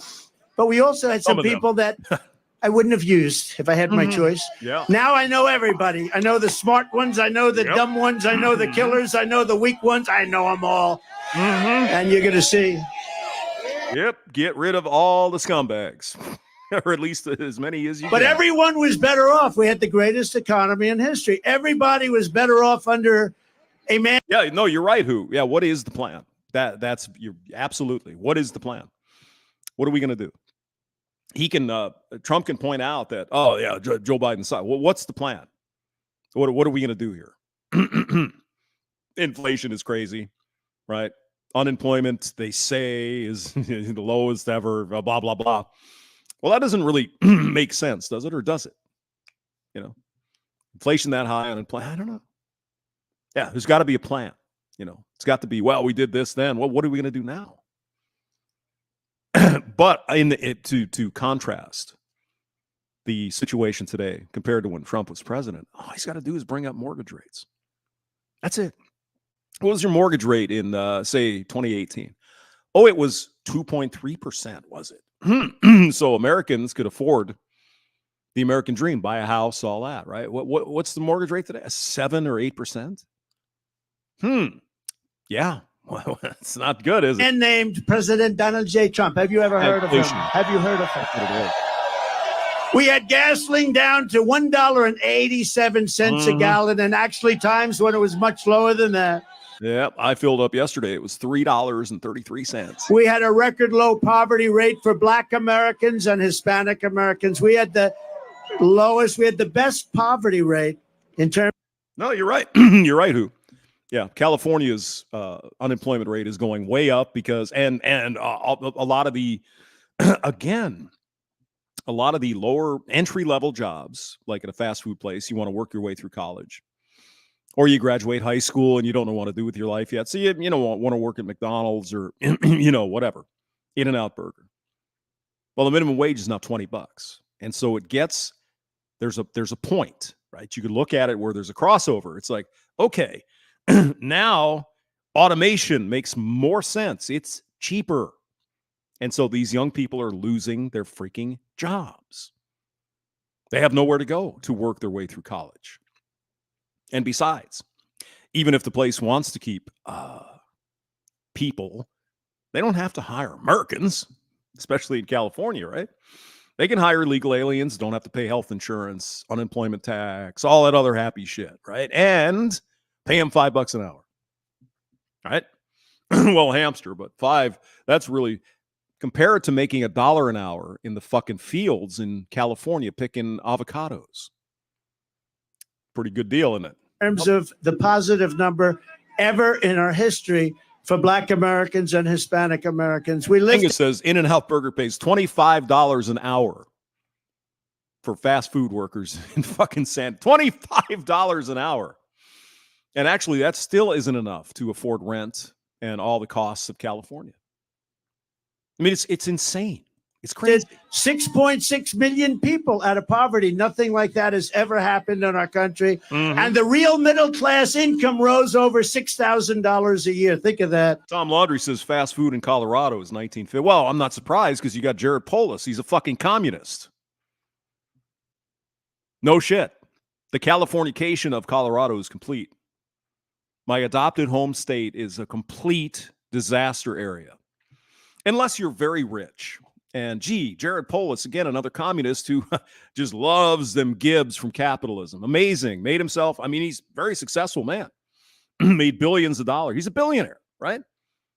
Based on capitalism. But he doesn't like capitalism anymore. He's a communist now. Oh, my God. We got to go up to Boulder and see the fucking crazy up there. Go to Boulder County. That's all you got to do. Go up to Boulder or Lafayette or somewhere in the north part of Denver there. It's absolutely insane. Louisville, yeah. Or Louisville, I guess. Louisville or Louisville? I think it's Louisville. Whatever. They have, but you could buy a trailer, like a trailer house there around Lafayette or northern suburbs. $175,000 for a fucking broken down trailer house. The working people can't afford to live there anymore. It's only the rich. I mean, what's your starting house price in Denver now? When I was there, it was $425, $475 for a starter house. I would imagine it's $650, $675. Who the fuck can afford that? No one. Not a working man. You can't. Under Biden, it's a disaster. Real middle class income has fallen over $2,000 a year. That's a lot. That's a difference of $8,000. Real earnings for African Americans are down 5.6%. African Americans are getting slaughtered. Hispanic Americans are getting slaughtered. And these millions and millions of people that are coming into our country, the biggest impact and the biggest negative impact is against our Black population and our Hispanic population, who are losing their jobs, losing their housing, losing everything they can lose. They're the ones that are affected most by what's happening. Not only the fact that you've lost the use of your schools, your parks, and your hospitals. Joe Biden's inflation. Do they have that? Do they have it? Five guys doing the In-N-Out. Well, some of the people of California, are getting screwed. The rich people, they don't give a fuck. Rich people everywhere don't give a fuck. And I mean, when I say rich, I mean, disgusting rich, millions and millions and millions. I'm not talking about some guy who has 100,000 in his 401k. That's not rich. That's barely working class these days, really. I'm talking about the filthy rich fucks like Jared Polis who bring their California communism to the beautiful state of Colorado and fucking destroy it. He doesn't care what the price of fucking coffee is. He's a billionaire. They don't care about you. That's what Trump is trying to obviously say here. They don't care about you. Speaking of the wall, so we built. Of course, Wolfgang Sigma. Absolutely. Corporations don't pay taxes. They do not pay taxes. Repeat it until it sinks into your head. If you don't understand that, corporations do not pay taxes. You do. No, you go in, we're going to raise taxes on the corporations. They don't fucking pay taxes. The people do. The people always get fucked. They always get fucked, no matter what government is running it. Oh, we're going to get those evil CEOs are making all this money. They're still going to make all the money. They're still not going to pay taxes. God damn it. It's not that hard of a concept. Much more wall than we built 571 miles of wall. We had the safest border in history. We were going to put up within a period of 3 weeks. It was all built. Making a different point. Yeah. Because of the structure. No. Doesn't matter what the structure is. There could be 100% income tax on corporations. They wouldn't pay them. The people do.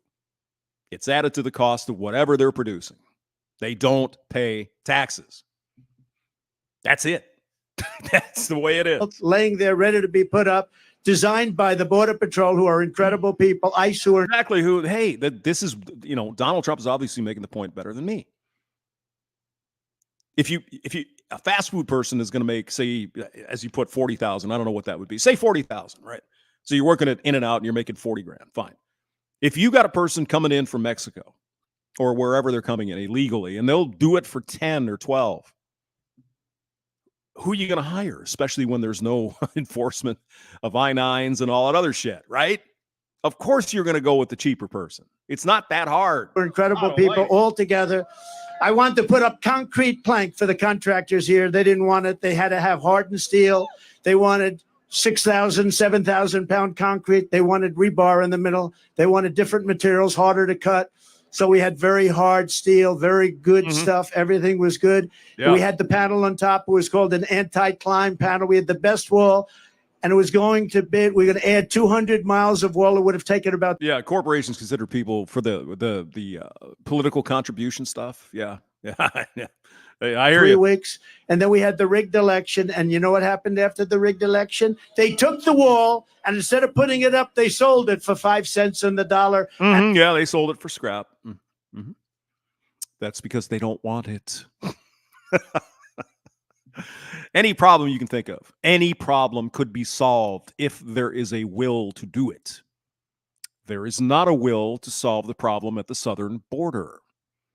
It's not that hard to figure out. And I said, these people really do want to have an open border. And that's what's happened to our country. Our country has gone to hell because of it. It's gone to hell. Yeah. There was talk during one administration. I can't remember if it was President Obama or President Clinton. I can't remember.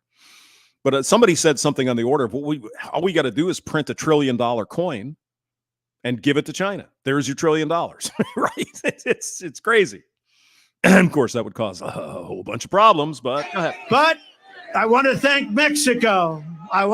Because I went to Mexico.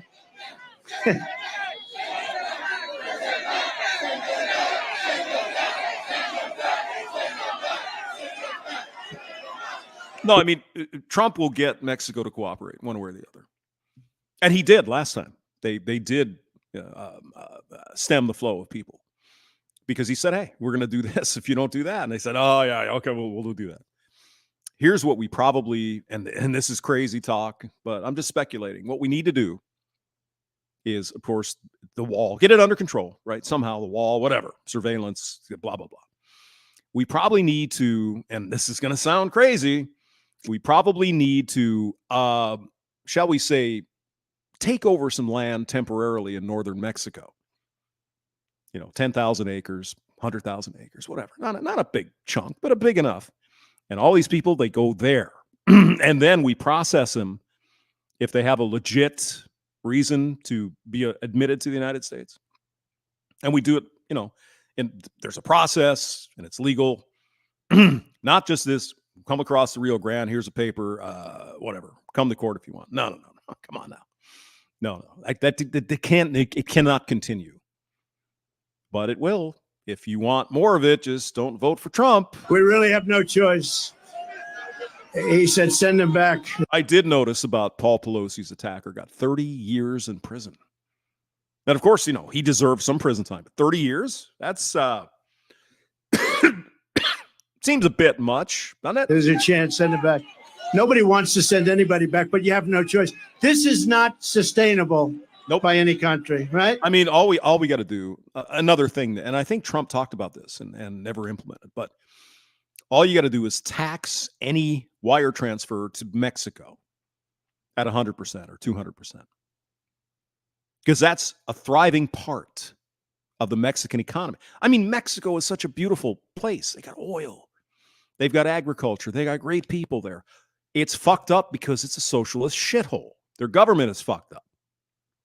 Could you imagine if Mexico was allowed capitalism to develop resources?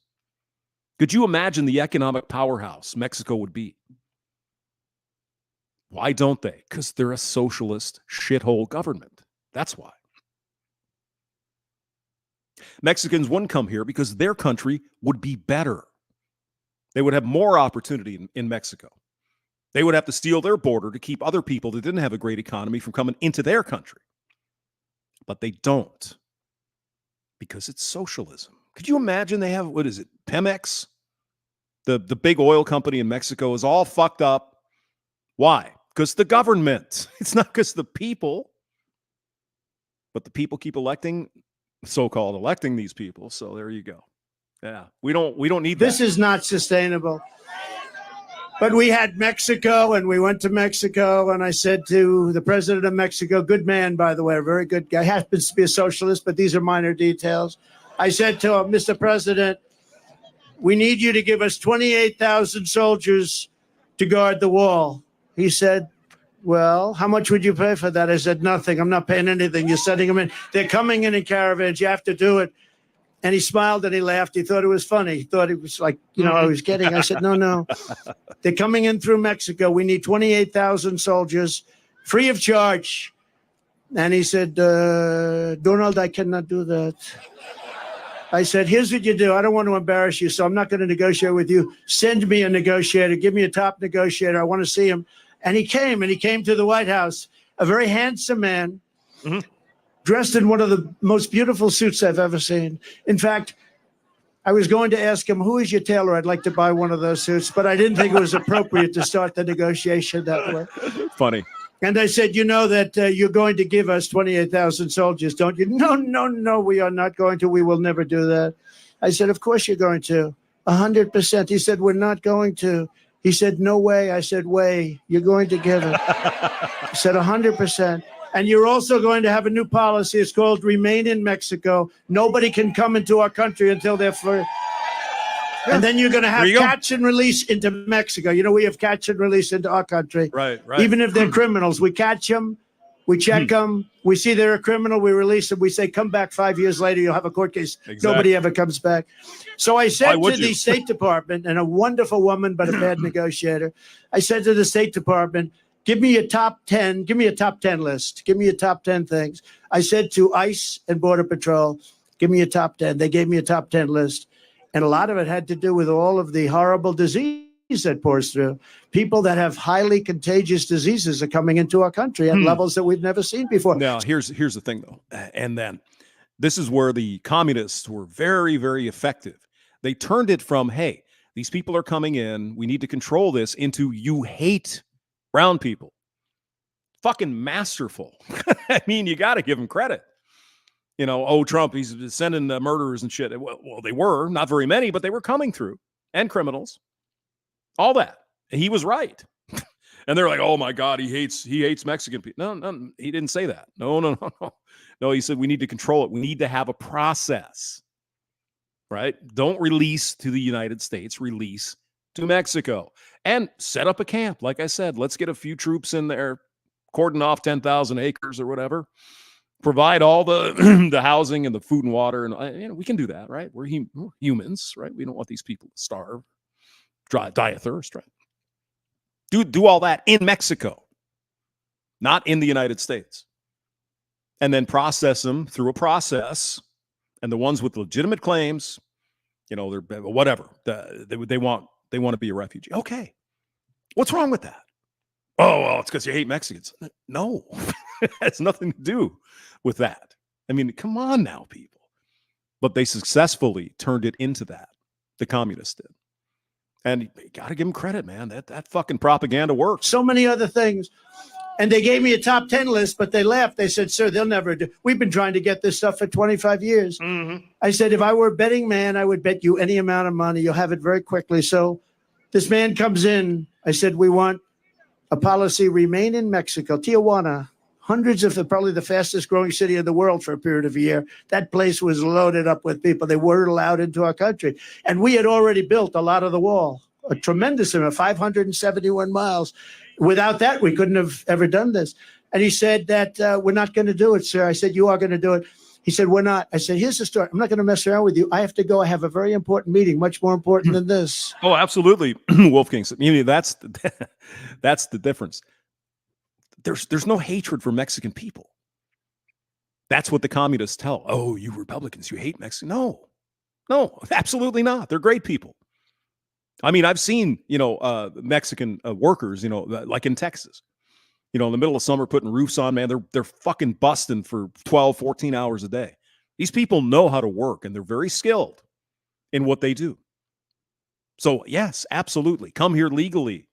That's all. Just do the process thing, right?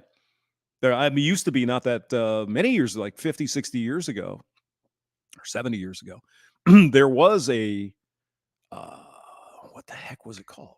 Where they would bring in Mexican workers to do the field work and stuff like that and pay them, and they went home. They brought them in. It was an agricultural exchange or something like that. And it was during the 50s, I believe. And everybody was happy, right? The farmers were happy. The people that came from Mexico to work were happy. It seemed to work out. But now what do we have? Not so much, right? I said, here's the story. Oh, I agree. Yeah, I see. We need to build up our manufacturing here. I agree with Trump on this one. Yeah, we got to build our own shit. And I just don't know how we're going to be able to get around the electronics, because I know a little bit about that, and a lot of it is built in China. Foxconn. I mean, millions and millions and millions. Just about everything you buy, computers, electronics, is made in China. So I don't know how you move that back here. It's possible. But your iPhone might cost $4,000. I don't know.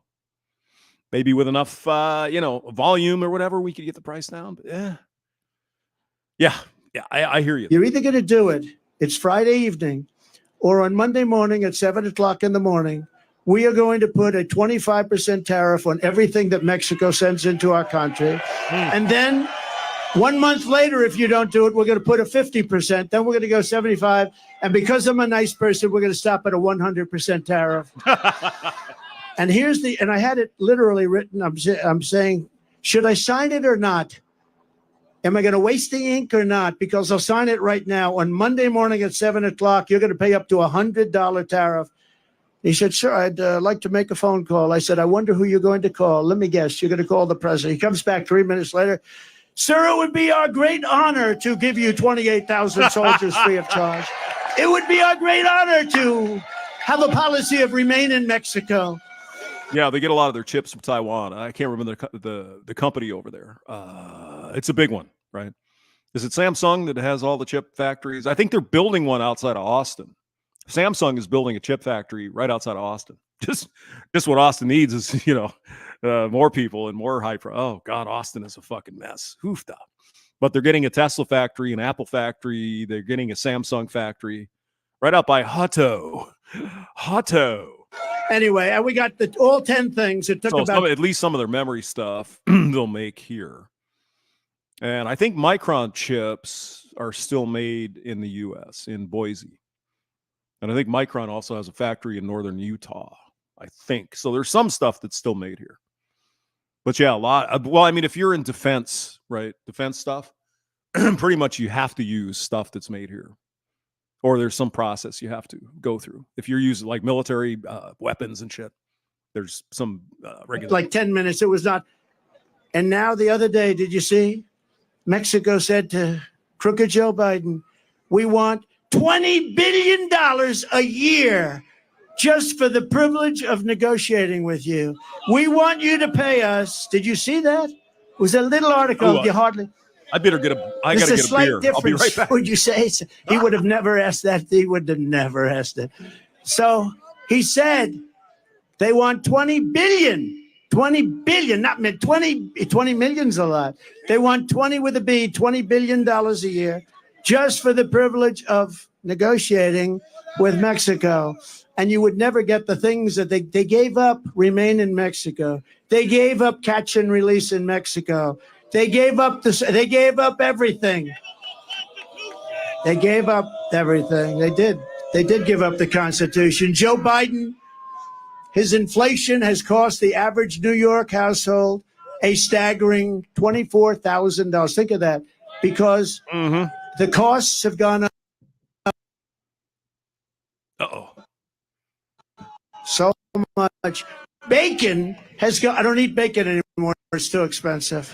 It's gone up like 4 times. I said, what's with? Look at the Biden price hikes, very runaway inflation, the likes of which I don't think we've ever seen like it. And they're costing average New York families $1,000. The inflation, the Biden inflation tax, because it's a tax. He doesn't eat bacon anymore. Mr. President, how do you survive without delicious bacon? On day one, we're going to throw out Bidenomics. Are going to replace it with Maganomics, like your hats. Maganomics. Yep, cut spending. And I will give you lower taxes. We're going to cut it still lower. Remember, when I cut taxes, I gave you the biggest tax cut in the history of our country, bigger than you increased the fucking that too. Okay. The Reagan tax cuts. And you know what? Exactly, Revan, bacon is life. Actually, I saw bacon on sale at Schnucks. It wasn't terrible, but my God, was it Deerberg's or somewhere like one of these? What's the good bacon? It's the big thick stuff. It was like $10 for a package of bacon. I'm like, Jesus Christ, what? $10 for bacon? Oh my God, man. The following year, we reported massive increases in revenue. So with lower taxes, we actually took in more money because it gave incentive for people to work. Lots of reasons. Yeah, the one thing I disagree with President Trump and Bush and all these other, we're going to cut tax, but you don't cut spending, do you? They gotta, excuse me, gotta be hand in hand. Yes, cut taxes, great. Cut spending. As I've said before, I've said it a bunch of times. I want a 5% or a 10% reduction in the budget for everybody across the board, 10%. You can find 10% fat in any organization. Come on now, probably more than that. But let's start out gently. 10% cut. So if the budget's $4 trillion, whatever it is now, I want $400 billion cut out of the budget. I will not sign anything until you do that. And of course, Congress is going to play a bunch of fucking games, and it probably isn't going to happen, but it's something, right?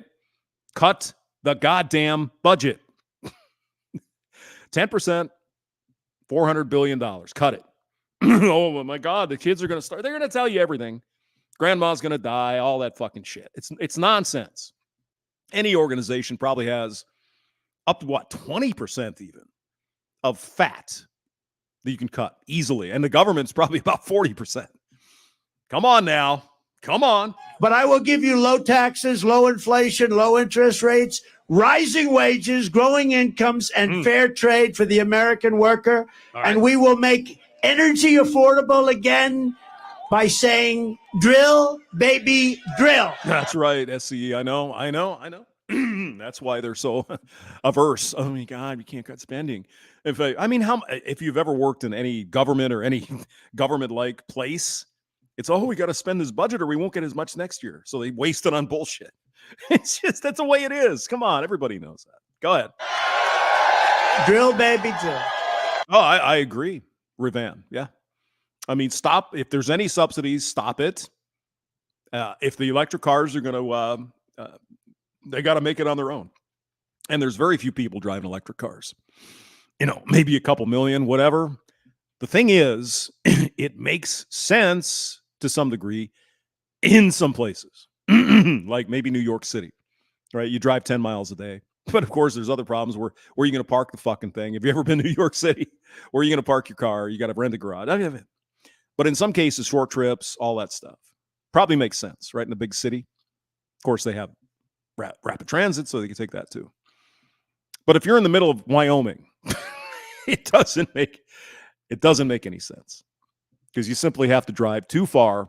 Like, excuse me, you got to drive too far to get anywhere, like in Montana or Wyoming, or even, New Mexico. I mean, there's wide open spaces down there, right? So in some places it makes sense. A lot of places it doesn't. Come on.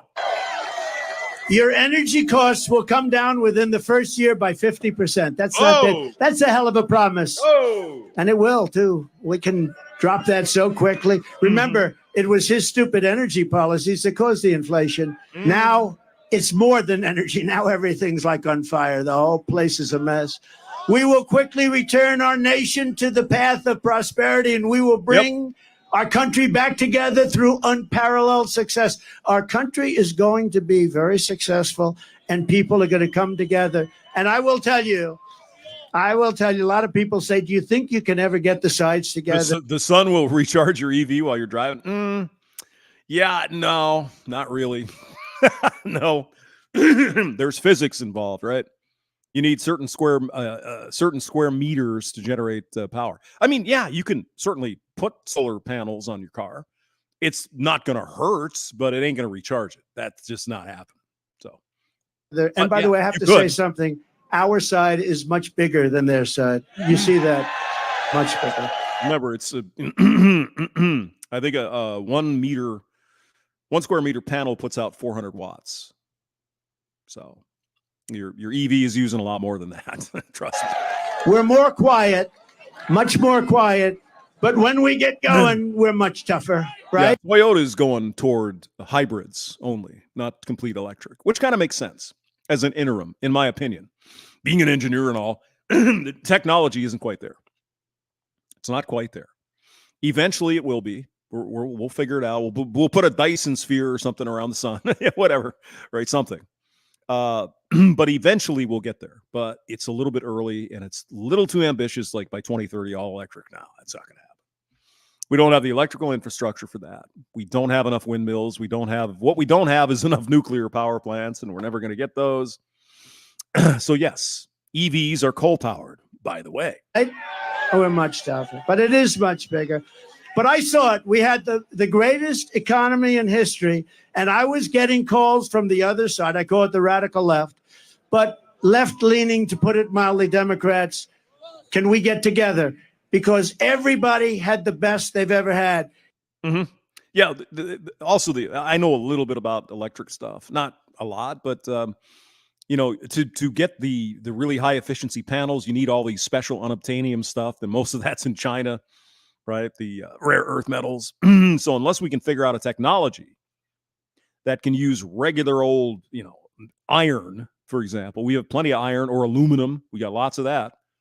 We can figure out something that'll do like an iron battery or something instead of lithium or other unobtainium stuff. Yeah, we can make it happen, but we're not there yet. Although I did read some research, there is an iron type battery that apparently shows some promise. So if we can figure out a way to use common materials in these, it'll make a big difference. African American jobs were the best in history. Asian American, the best in history. Hispanic, the best in history. Women, people with a diploma, people without a diploma, people that went to the great Wharton School of Finance, MIT, Harvard. They were. That's not such a dumb idea. Actually, if you could safely put a small nuclear reactor in your car, that's not dumb. That's actually pretty smart. But again, when people hear nuclear, oh my God, to my island. We're doing better, and the people that didn't have a high school diploma we need to talk to the frogs then, because the French seem to have figured it out. You know what I'm saying?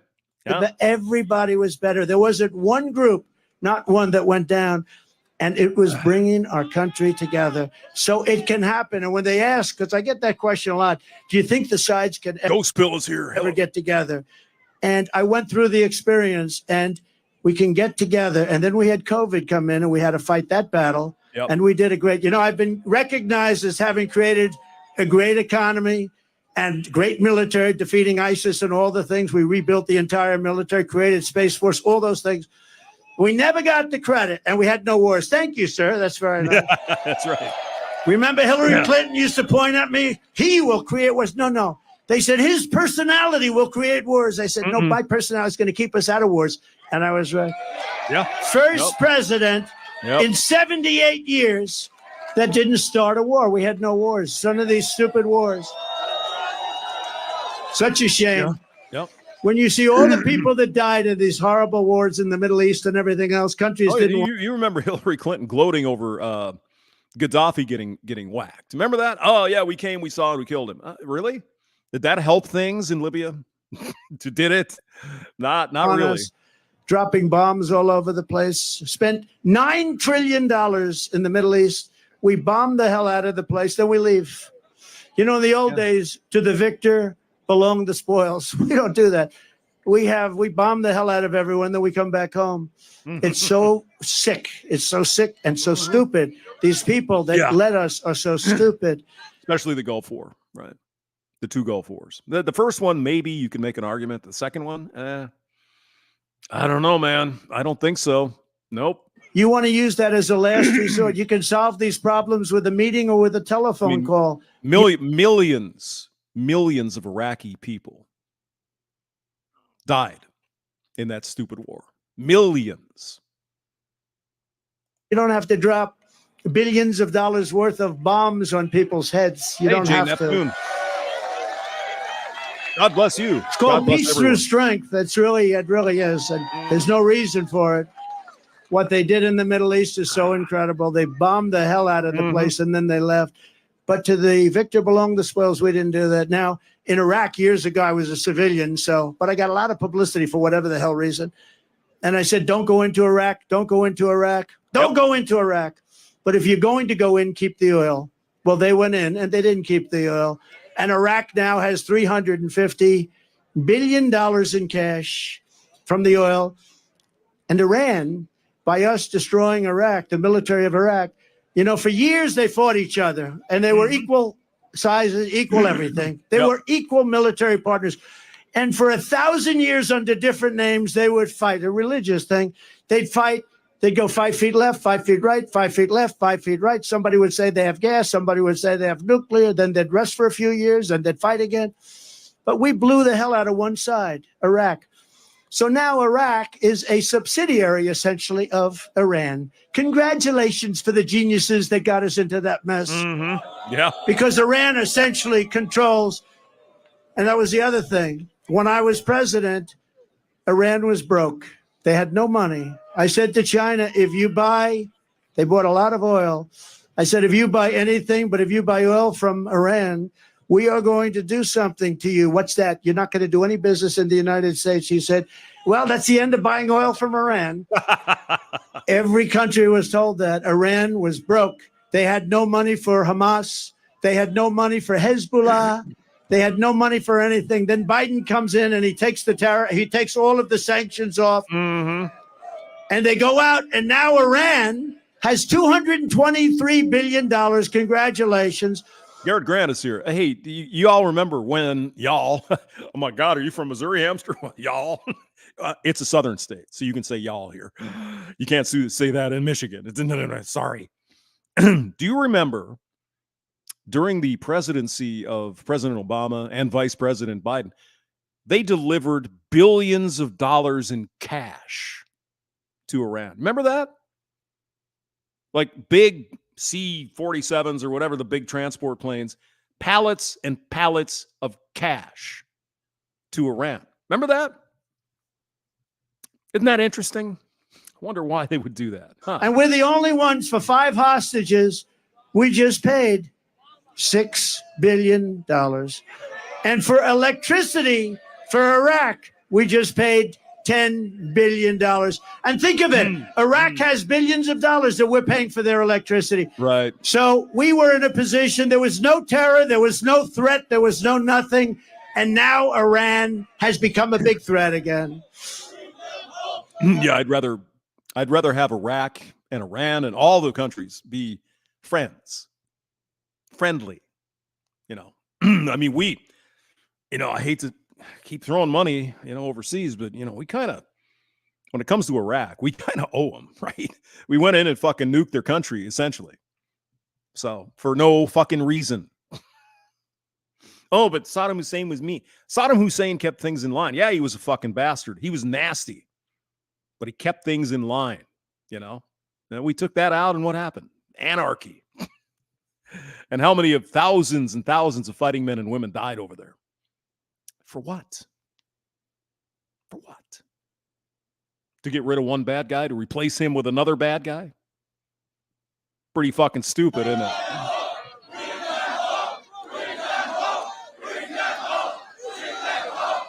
Yes, Garrett, it was part of the nuclear deal. Yeah, hey, we're going to give you a nuclear fucking reactor and all that shit. Here's a bunch of money, too. It's like, Jesus Christ. Yeah, that's perfect. And I tell you, I see a lot of flags from it right out of Israel, right? That's right out of Israel. But remember, I said it a month ago, and it's a terrible thing to say, but I believe it. Many of the hostages that you're waiting for and everybody's waiting for, those hostages, many of them are dead. Many of them are dead. It's a shame. And it's a horrible thing. It's a horrible thing. But many of those hostages are dead. And that's why when you see these negotiations where Hamas is like not getting back, they're saying, man, we could make a good deal, but these people are no longer alive. When I saw the way they were treated, when I saw they were thrown into the cars and how horribly they were treated, yeah, there's no way that those hostages, and some will be alive, but many of those hostages are dead. It's a very serious, horrible thing. It would have never happened if the election weren't rigged. It would have never happened if I were your president. They would have. Yeah. Unfortunately, the shame of it all is the hostages taken over by these terrorist fuckfaces. The ones that are alive are the women. And probably most of them would rather not be. You know what I'm saying? It's not a fucking pleasant thing to think about. I've never done it. Because we have so many young people here today, I want to talk about, just for a moment, about success. Do you remember I used to give talks on success before politics? Okay, that's enough. We're going to do it. I know you're on our side, but it's enough. We're going to get them home. It's a rough situation. But remember, we used to give talks on success for the learning addicts and for others. And I used to do that before politics. And maybe it's one of the reasons I went in. But because, well, bringing our city back, it starts with getting the right leadership. It also involves men and women just like you. But I talk a lot about success, and I get paid money to talk about success. I would have done it for nothing. But then because of politics, and if you take a look, because of politics, I stopped doing that. But I think we're in the Bronx. We have young people that aspire to success. And I just wanted to know, I'm so tired of politics. Can we devote 6 minutes to success? Okay. Mm-hmm. Yeah.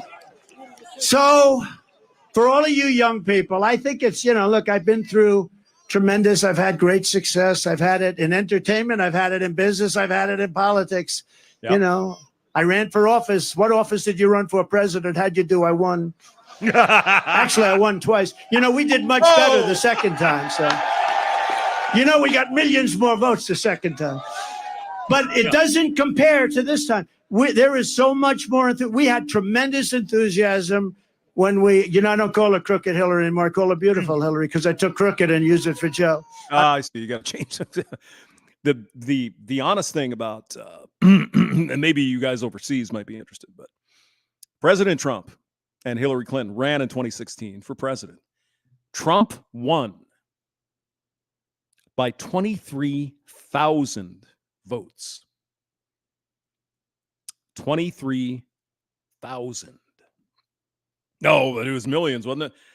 Yes, but in places where it mattered, where the electoral college and the votes, pushed them over the top. 23,000. Think about that. That's pretty fucking scary, isn't it? I don't like using it for two people.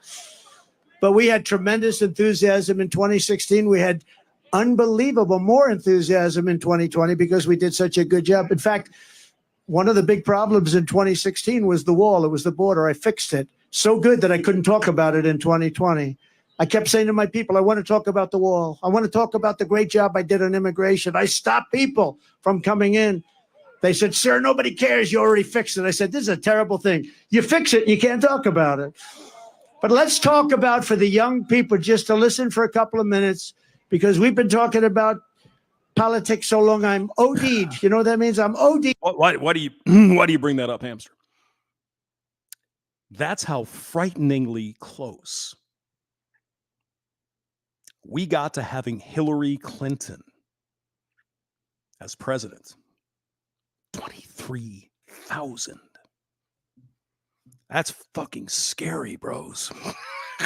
That is scary as fuck. Now, the 23,000 were in swing states, Michigan, Georgia, some of these places.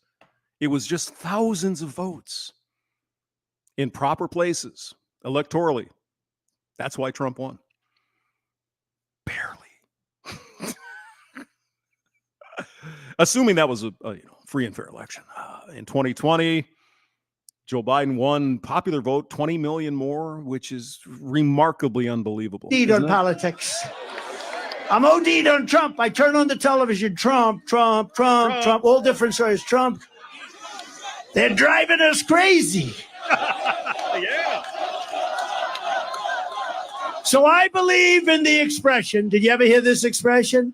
The harder you work, the luckier you get. You know who said that? A great golfer named Gary Player. He was smaller than other golfers, but he worked harder than other golfers, and he ended up with the most career wins of any golfer. Australian, is that a movie, Sicario? I'm not familiar with that. So, endless corruption from war cartels and governments. Why are they doing what, Ravan? Why are they? I don't know. He ended up with 9 majors, and he was. Of course, she did SCE. Of course, it was not a free and fair election, but that only counts when the Democrats don't win. Right? When the Democrats win, it's the pure as the driven snow. There's never been a cleaner election in the history of the fucking world. Isn't that what they told us about the 2020? There's no evidence. There was lots of evidence, but no judge would see it. I know. Small in stature, but big Conspiracy right up here. And shit. But he made that say, it was the first time I ever heard about it. He said, it's a funny thing happens. The harder I work, the luckier I get. That was an athlete saying that. Amazing, right? First time I heard it. Yeah, plant a lot of trees. Yeah. Perfect. Yeah. Probably been said by others, but it's true. I can tell you, if you didn't work really hard, there is very little chance that I would be standing here right now. Another part of success is something I learned from my father. I had a wonderful father, wonderful parents. I'm lucky. You got to be lucky. Got to get great parents. If you're going to spend your life working really hard, you have to love it. You have to pick something that you really enjoy. Sometimes your parents will say, don't do that. But you got to a little bit, in that case, you got to follow your own way. You got to love it. Ideally, you're going to love something where there's a potential, because there are some things you love, but it's not going to do you so good. So ideally, fall in love with something that's good. Some people go into a business where it's a very hard business. If you can go into business, that's an easier business and do well. I will, Australia. But I see it all the time. Somebody has every ingredient for success. Smart, brilliant, everything's good. Oh, you're not a But wrench. they're in a business where you hit your head on the wall. It's a very tough business. Try finding something where it's a great business with a great future, and there are plenty of them out there. My father taught me about construction, but what I really learned from him was that he worked 7 days a week because he really loved to do it. I mean, he would work on Sunday, he'd go to church in the morning, and then he'd go and work. And I know some people that don't believe in working on Sunday. You couldn't keep him away from work, but he loved working, and he was happy. He was married for a long time. That's one thing I'm not going to top him on. He was married. He was married for a long time, decades and decades. I said, Pop, I'm not going to beat you on that one. Never going to beat you. But because his work made him happy, but he was happy when he worked, and he was successful, and he knew what he was doing. He'd build a house on one side of the street. Somebody else would build a house on the other side of the street. And he'd build his house faster, better, cheaper, and he'd sell it for less money. The other guy would build the house for more money, take him longer, couldn't sell it. My father would go buy the house for less money than it cost him to build the first one, and he'd sell it.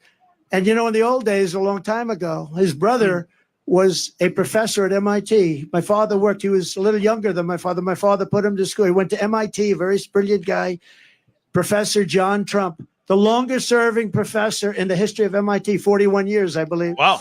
Dr. John Trump. My father used to tell me I used to go crazy. Your uncle was always getting degrees. I had to keep building for your uncle to get him through college. He was always up there getting degrees. But he was at MIT for 41 years, a brilliant guy. He used to talk to me about nuclear because he was a nuclear genius, along with a genius about everything else. And he used to say that someday there'll be a time when a small package carried by hand can blow up an entire city. And I said, no way, Uncle John, that's never going to happen, Uncle John. Guess what? He was right a long time ago that he said it. But my father would price a house. And I'd say, how did you price in those days, Dad? He said, pricing was everything. He said, I'd sell a house for $3,999.99. And that 1 penny made the difference between selling it and not. Yes, sir. 1 penny. If I made it $4,000, I wouldn't sell. But psychologically, $3,900. Oh, SCE Master Wrench is leaving. You have a good day, sir. Good to see you. Always. We still need to schedule that live stream because you have a lot of interesting ideas. We should talk about that. $99.99. And he sold houses. Oh yeah, I mean that's obviously, that's still today, right? You go into the Target or whatever. Oh, here's this thing for $9.99. Oh my God, that's the deal, isn't it? It's psychological shit. It's humans, we're kind of weird in a lot of ways. And guys wouldn't sell them. But he used to tell me that 1 penny sounds crazy, but it wasn't crazy. Psychologically, people thought they were buying it for $3,000, not $4,000. Yeah. It's sort of like getting an 89 at a test in school or a 90. And 90's in $4,000 for a house. That would have been in the 1960s, probably. He might just be making a thing. He might be talking about like Levittown. They built this for the guys coming back from World War II. There's a big was it New Jersey? Where the hell was that? Levittown, Staten Island, or Long Island, maybe. So they built all these houses, basically just carbon copies of these houses. And it was a big suburb. It's kind of like, oh my God, it's the first suburb. Because it was different, right? There's all these houses and stuff. But it could have been then in the 50s. I'm not sure. It was a while ago when you could buy a house for $4,000. I'm sorry, $3,999.99. An 89 1 point is a B+. Another lesson when times are tough, sometimes that's when you perform the best. You have to learn that about yourself. You have to learn it about yourself. Are you okay? Are you guys okay? Oh, okay. Take your time. Yeah. Take your time. Doctor, any doctor, please? Doctor in the house. Thank you. Are you okay? You take your time, darling. Yeah. I'll wait for you, sweetie. Get some water.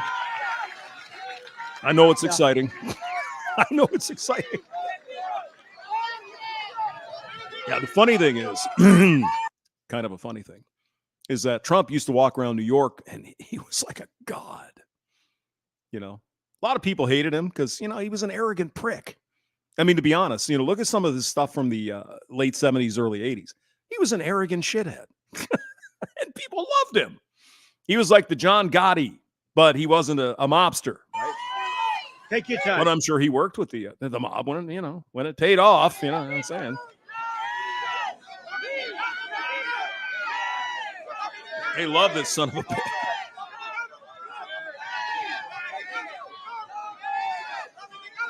Yeah, she probably jizzed in her pants. God damn. We're going to lively chat this morning, boys. All right. Take your time, Doc. We have time. Some people waited here for 2 days. It's tough. It's tough. No food or water just to see Trump. Oh, my God. Oh, he is Plenty a of time. son of a bitch. Yeah, no question. Arrogant. That's good. He's a prick. He's an asshole, but he's our asshole. Okay. We'll take it. Water. Yeah, give her some water. He mentally grabbed her.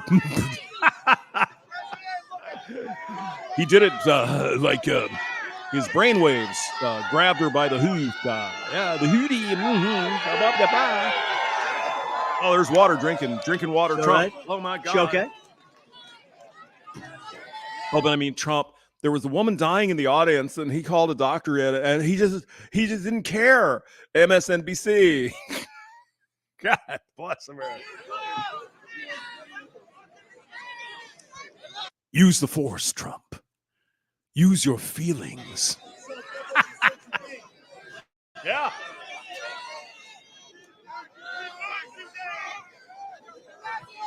Give her an IV and, set her up in a bed and so she can hear the rest of my massive speech. Do like they do in Austin. Give them shots of vitamin B6 or whatever so they're not hungover. Oh, God. She doing all right? Yeah. She doing okay? Thank you. Now we're getting all nasty in here, Tom. She couldn't control her throbbing. Oh, my God.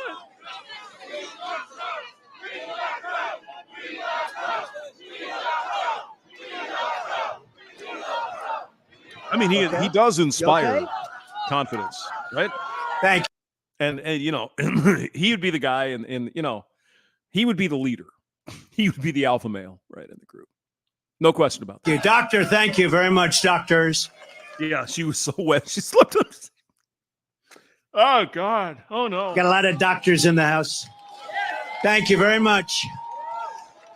Thank you, darling. That's great. That's great. Great job.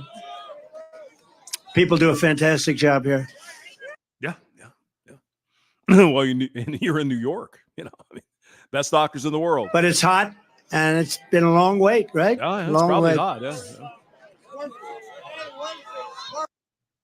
Breaking news. Trump doesn't supply water, and women are passing out because he hates women. Oh, my God.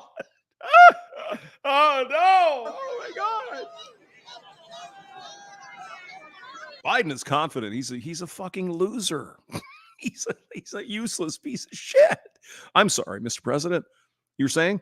Oh, I had a lunchbox and an oil fire in my pickup truck. Oh, my God. I'm Scranton Joe. And I wrote it. Give me a break. Thank you very much, doctor. Appreciate it. Thank you. I know she's going to be okay because she's so tough. Some of the greatest days of my business career were in the toughest times, but I enjoyed waking up every single morning and go to battle. A lot of people say to me today, the toughest business people that you know about, could I ask you a question? How do you do it? Yeah, people dying at the Trump rally because he's a Nazi. Damn. Oh, and we understand, yes, we're having breaking news. She was Jewish and he hates Jewish people. Oh, my God. No, she was black. No, she was black and he hates black people. Oh, she was white. He hates white women because women, oh, my God. But he was trans. Obviously, he hates trans people. Oh, my God. He just let her die right on the street. I say, do what? How do you get up in the morning and put your pants on? Where do you put the pants on? I'll explain it to you someday. How do you do it? How do you get up? How do you do it? How can you want to do with what you do? They're after you. These horrible human beings are after you all the time. Impeachment hoax number 1, impeachment hoax number 2, lawsuits all up. Yeah. And they're doing it to injure the political opponent of an incompetent candidate because. Did you see that? Somebody's token up the hooch. You see that? And they're doing it to injure the political opponent of an incompetent. Oh, yeah. It's 4:20 here at the Trump rally, and we're getting baked. Candidate because he can't run fairly and squarely. And I say, you know what I do? I just do it. I put on the blinders. I say, I just do it. We do it. And the other question they ask me is, will it happen again? And we have to make it too big to rig. We got a lot of great people watching. We're getting breaking news now from Trump Tower from 17 years ago. Trump enjoying a taco salad on Cinco de. Oh, my God, the racist Nazi Hitler, this guy. Oh, my God. A taco salad. But was it made? But I mean, whatever. Just make it up. Nobody cares. Whatever. We have to make it too big to rig. Make it up. But one of the things you need in success is momentum.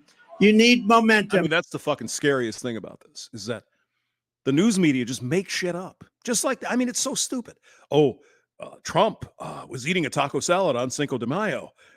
He obviously this means he hates Mexican people. Jesus Christ. Oh my God. I didn't bring enough beer for this. You got to have, and when you have that momentum going, there's nothing that can stop you. And I tell the story of Bill Levitt. Bill Levitt was a great real estate man, great. Levittowns all over the country. Yeah. One of the most successful real estate people at a certain age ever. And he built these massive towns that were, there was nothing like him at the time, and very successful. And he was offered a lot of money to sell to a big public company, and he decided to take it. He was a young man. He was in his 40s, and he said, darling, I'm going to take it. Told his wife, I want to take the money. And for 20 years, he went out, he bought a yacht. He lived a beautiful life. He lived in the south of France. But he got bored. And 21, 22 years later, he said, I want to make a comeback. I can't stand this life anymore. I want to make a comeback. Yeah. And he went to the company that he sold to, a big public company that did very poorly. They had no idea what they were doing. Up. Yeah. He used to, by the way, he used to pick up every nail, every piece of wood, he used to sell the sawdust, everything. He would say every penny was a major event. And now you had this big public company that didn't know what the hell they were doing. Well, I mean, he was probably Jewish. No way. So he went back and he made him an offer. Trump hates Jewish people? Is that breaking news on MSLSD? Trump hates Jews. They didn't want to sell, and he paid a little more. He's talking about Levittown, and obviously, I mean, God. Again, all you got to do is make stuff up, and it's like, oh yeah, Trump is this, and Hitler, Nazi, salute, blood. Jesus Christ. It's amazing the times we live in, isn't it? And he ended up buying it for an okay price. And he was so happy. He said, now I can go back to work. And he went back, and everything he touched turned bad. The market turned on him. The jobs turned on him. He was no longer able to get zoning. He was spending a fortune. He had just purchased it for a lot of money. And he ended up going bankrupt. He was bankrupt. And I was young when I met him, and I was at the party of a very big person, big public company person. And Bill Levitt was there, and I was in the real estate business, so I knew who he was, and you probably indirectly know who. And everybody was shunning him a little bit. Nobody cared about him anymore, but I did. And I went over to him, and I say, hi, Mr. Levitt, I'm Donald Trump. I know it. I was doing great. I was sort of like a hot guy. I was hot as a pistol. You were hot. I think I was hotter than I am now, and I became president, okay? I don't know. I said to somebody, was I hotter before or hotter now? I don't know. You're the hottest thing ever, Mr. Trump. Mr. President. Who the hell knows? Who the hell cares, right? But he knew who I was, and I went up, I said, so, are you okay? And he said, I'm not really okay. I made a mistake. That I'll never forget. And he was, by this time, a pretty old guy. And he was sitting in the corner of this magnificent Fifth Avenue apartment where there were 25 very successful people. But I wanted to talk to him. I wanted to find out what happened because he lost everything. Everybody knew it. It's very public. And I said, what happened exactly? What happened? He said, son, I lost my momentum. I had something going that couldn't be stopped. And I should have just stayed. I lost my momentum. And I've never forgotten the term. If you lose your momentum, you got to figure it out. But Bill Levitt lost his momentum, and he died penniless. And he was the biggest real estate person on the planet. Yeah. And I've never forgotten that story. And it was a sad story. He was a good man, too. I thought he was a good man, but did an unbelievable job. Today, you have Levittowns all over the country, and pretty amazing. But you have to always keep moving forward. And when it's your time, you have to know it's your time. And I said to myself, in terms of politics, I said, you know what? We did so well in number one. We did even better in number two. I said, we got to do it again because we have to do it. Oh, yeah. Maybe I'm wrong. And I'm not doing it for myself. I'm doing it to make America great again. You know, if I didn't think we easily won, I would never do this. Because you know what? In many ways, it's easier. You have a winner, you have a loser. It's okay. I won once. It was a big upset, I guess. I don't know why it was an upset. because I'd go and I'd have 50,000 people at a rally. She'd go and have 200 people. And then they say, why did I win Michigan? Why did I win Pennsylvania? Why did I win all these states that a Republican hadn't won in many years? Why? And by the way, we're up in Pennsylvania. We're up in Michigan. We're up. Obviously, because racism, because evil white people didn't like President Obama, right? Right? Is that that's what happened? Yeah. I'm sure that's it. In New Hampshire today. We're up in Florida at numbers that you wouldn't even believe. But I also think it's very important to know what you want. You have to set your sights high, set your sights so high, higher than you ever thought possible, and make your goals big and go after it. That's why I say we won't just make New York a little better. I say we want to make New York a lot better, better than it ever was before. Yeah, I mean, it's yeah. That's perhaps the thing that the Democrat lefties, commies don't understand. Trump goes in bold and brazen. He's no, we want 100% of this, and then he comes back. Okay, we could probably do 80, but right, he's a deal maker. Now he might be a scumbag and an arrogant bastard, probably, but he knows how to get shit done. It seems, doesn't he? Except for the stuff he didn't do, and this president say, okay, well, I'm willing to give him another chance. Why not? Right? And finally, you have to take pride in your accomplishments. Do not take for granted what you've achieved. Forget it. It's over. It's good for your confidence, but it's over. Go forward. Think to the future, not to the past, but learn from the past. I think you're probably right, yes. Absolutely, because they don't want police. Well, except for the feminists who, oh my God, every man's going to, right? Oh, man, we got to welcome in the, you see the city of New York. And again, lovely people there. They keep voting for fucking communists, but I still love them, right? They're Americans. It's a beautiful city. Until hundreds of thousands of people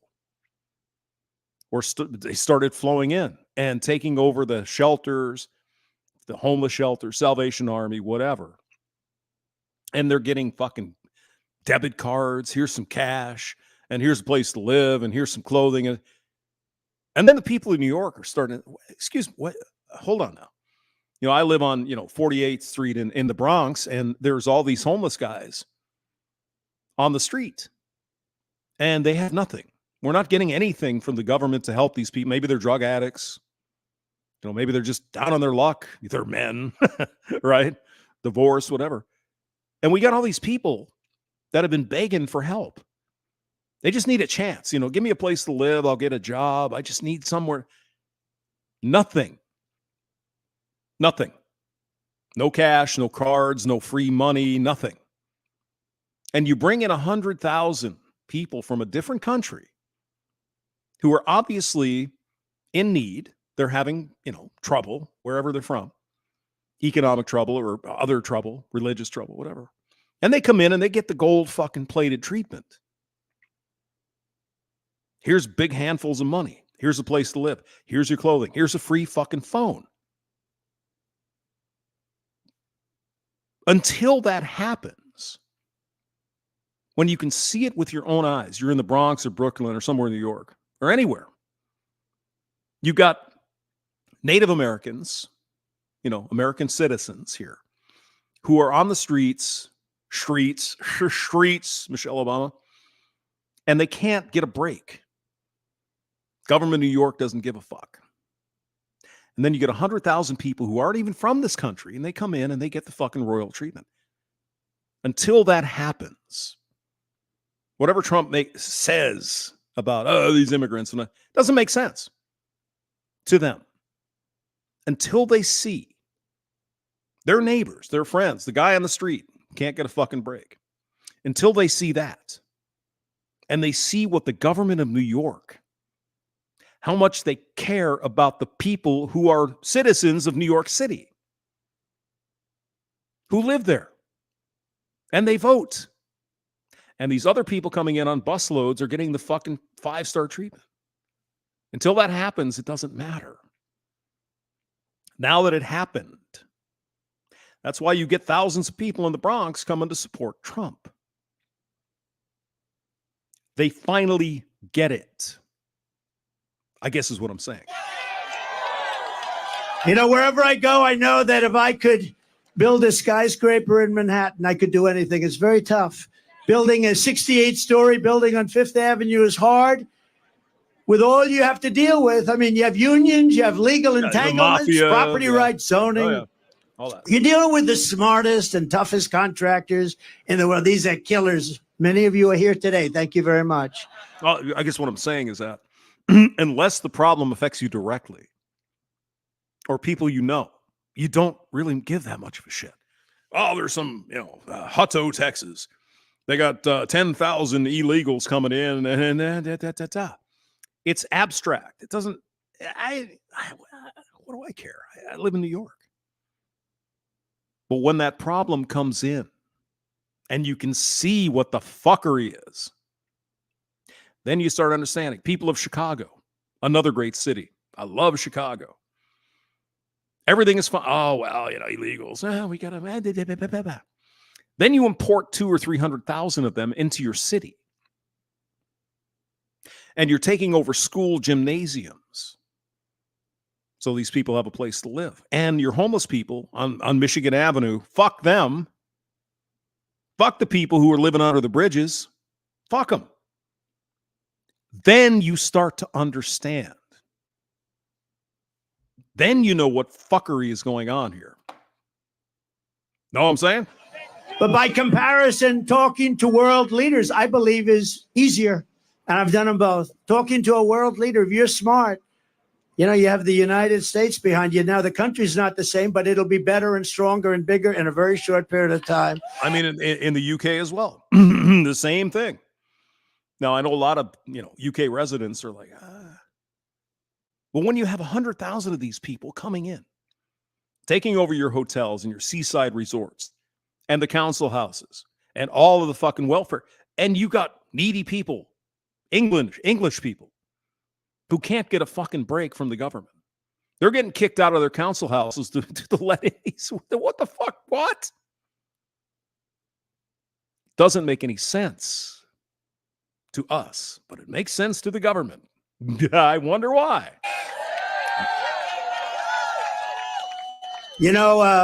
We have so many different things we could discuss having to do with the Republican Party. But the biggest thing, I think, and I really mean this. I think Ireland first is a really good thing. I mean, what I mean, they're talking about, Irish people, slavery. That never happened. The Irish were slaves. And you got tens of thousands of people coming in, economic migrants taking over areas in Ireland, right? What do these politicians think? What's going to happen here? Well, these people have to come in and we got to have a place to live. Okay, place to live. Mm-hmm. And, well, we got to get them a job. Okay. We got to feed them and clothe them because they have no money. So we're going to give them free money. Oh, of course. Yeah, we're going to give them. Mm-hmm. And would that not displace native Irish people? Oh, no, of course not. No, everything's be fine. No problem. Really? I mean, it's the same in all the Western countries. You think maybe there's something behind it. Someone or something. I just curious. It's happening more and more, and I see it all the time. Because really, you have to be the party of common sense as opposed to the Democrat Party. It's a party of failure, extremism, and gross incompetence. And that's what it is. And they're going to destroy our country.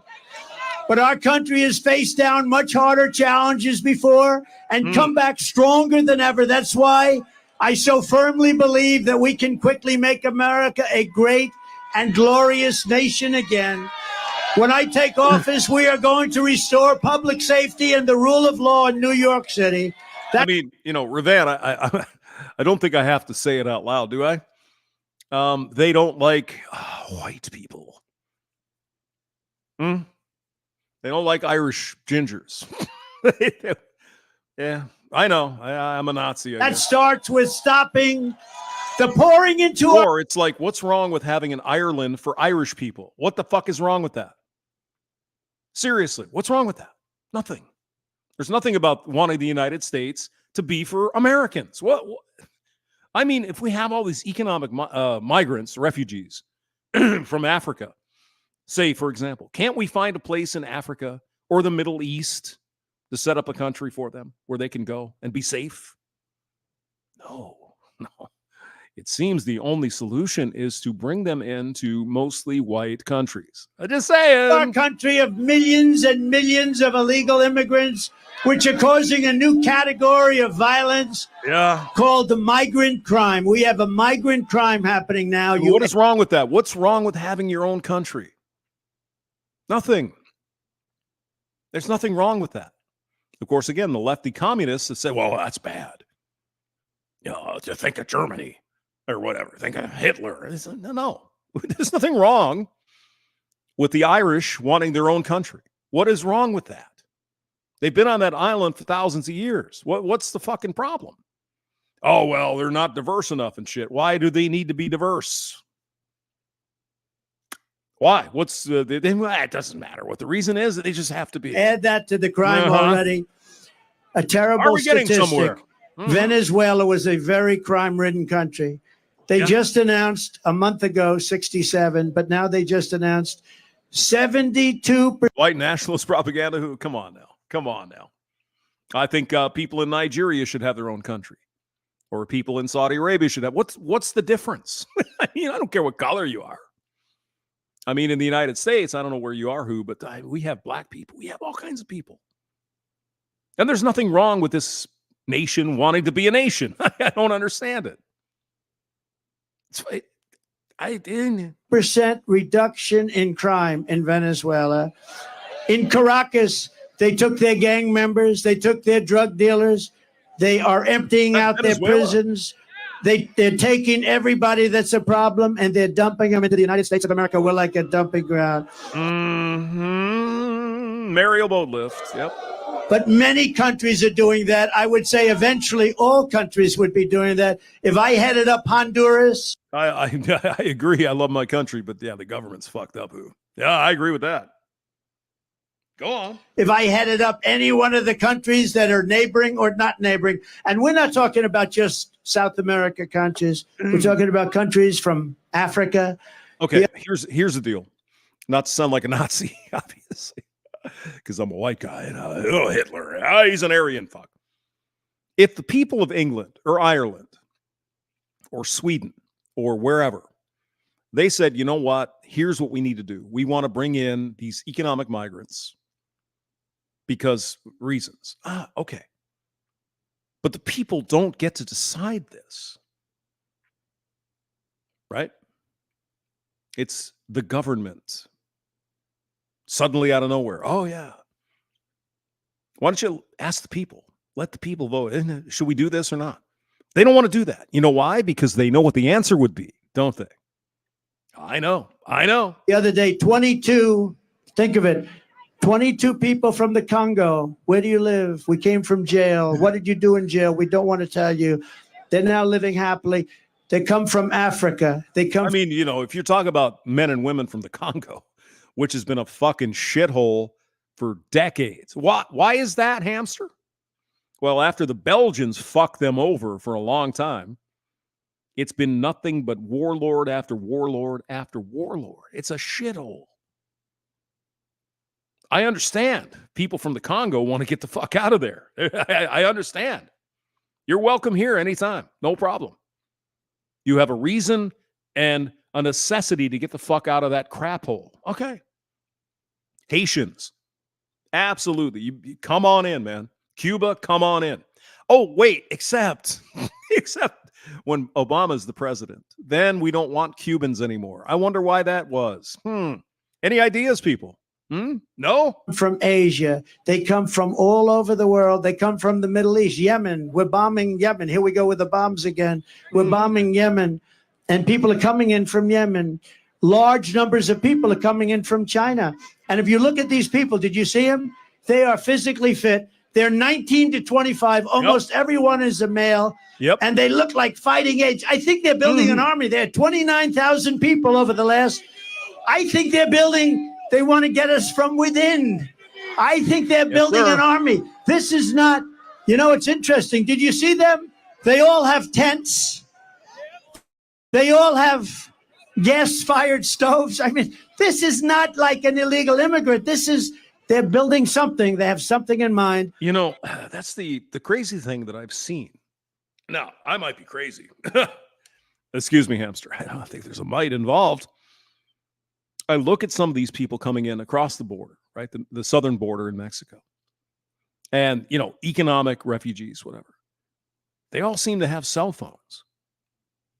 They all seem to have shoes, pants, a shirt, backpacks, glasses, sunglasses. Wait a minute. I would expect people coming in as an economic refugee might be without shoes and maybe raggedy pants and no cell phone and no backpack and no sunglasses. So, I think that's interesting. Don't you? We're going to end all of that stuff. They respected your president. They respected our country. And we're not going to let we are not going to let these people come in and take our city away from us and take our country away from us. It's not going to happen. God damn, this is like a Nazi rally. Where are the fucking the torches and shit? Now, who would let people, seriously, hoods. Who would let people come from prisons and jails, from mental institutions? They cannot stay. We will immediately begin the largest criminal deportation operation in our country's history because this situation is sustainable by no country. No country can sustain this. Yeah, how do you know, though? Who are the criminals? You're going to go to Mexico and say, excuse me, is Juan Elates, is he a criminal? What about, people from other countries, Sudan or whatever? How are you going to do that? Right? You're going to say to China, is, Wang Zhejiang, is he a criminal? Because, we're not sure. Yeah, I'm sure they're going to cooperate. I'm sure. Sam Fisher, hello.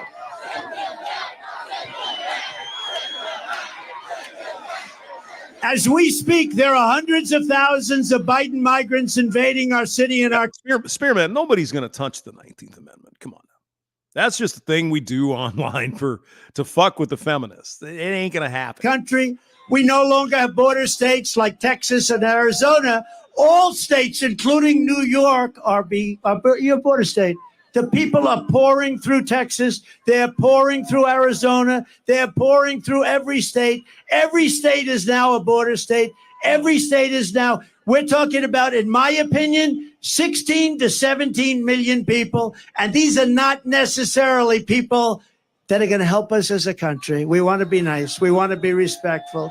They're coming from so many places. We don't have any idea. In many cases, we don't even know what the language. You have languages that people don't even know about. We have languages where there's nobody in our country that speaks these languages. They're coming from places we have no idea what's happening with our country. The flood of migrants is putting crippling burdens on our communities, your schools, hospitals, parks, and public resources. Listen to them. Frankly, we're lucky to get this big park. I don't know how the hell we did it. It must be New York's finest. I don't know how we did it. They call it the Biden migrant invasion, and it's wrong. It's immoral. And the vast majority of New Yorkers agree with me that this is unacceptable. It's unacceptable. We must stop it. We must stop it immediately. And for the people coming up, it's also unacceptable. They come up in what's called caravans. The women are treated horribly. They're being raped at levels that nobody's ever seen before. Nobody wants to talk about it. The fake news will report that, it's so terrible what he said. But it's fact. It's fact. Yeah, these mules, donkeys. I mean, it's so sad. It almost brings me to tears. They're saying to these some of these folks, yeah, we'll give you a ride up there. But you got to give us your daughter. Think about that. Think about the hell that little girl's going through. fact, the people are being treated. They're coming up in 100 degrees and then it's freezing. They're coming through snake infested areas. It's a hell of a journey. And so many people are dying coming up. If we told them, please do not come up, you're not going to come in. Like I was telling them for a long period of time, they wouldn't come. They're being offered. Look at California Governor Newsom. Governor Newsom. I like that. Oh my God, Trump, you're the master of giving nicknames to people. New scum. I like He offers education. He offers medical care. He offers pensions. He offers everything. He'll even give them an electric car because they're all over the place. How about the electric mandate? You like the all-electric mandate? Not too much. Huh? Does anybody like a car that doesn't go very far? New scum. Costs a lot. I like it. In Brooklyn, American students at James Madison High School were recently told they had to stay at home from school so their classrooms could be turned into housing for thousands of, right? Classrooms could be turned into housing. They had to stay at home from school so their classrooms could be turned into housing for thousands of, right? Thousands of migrants. Very simply, Joe Biden puts illegal aliens first. I put America first. I put America first. Oh, yeah. I forgot to tell that story, huh? Yeah, these kids that go to school every day in New York, right? Go to school, elementary school number 78 or whatever. It's like, no. You need to stay home because we got to put a bunch of illegals in your gymnasium. Jesus. Yeah.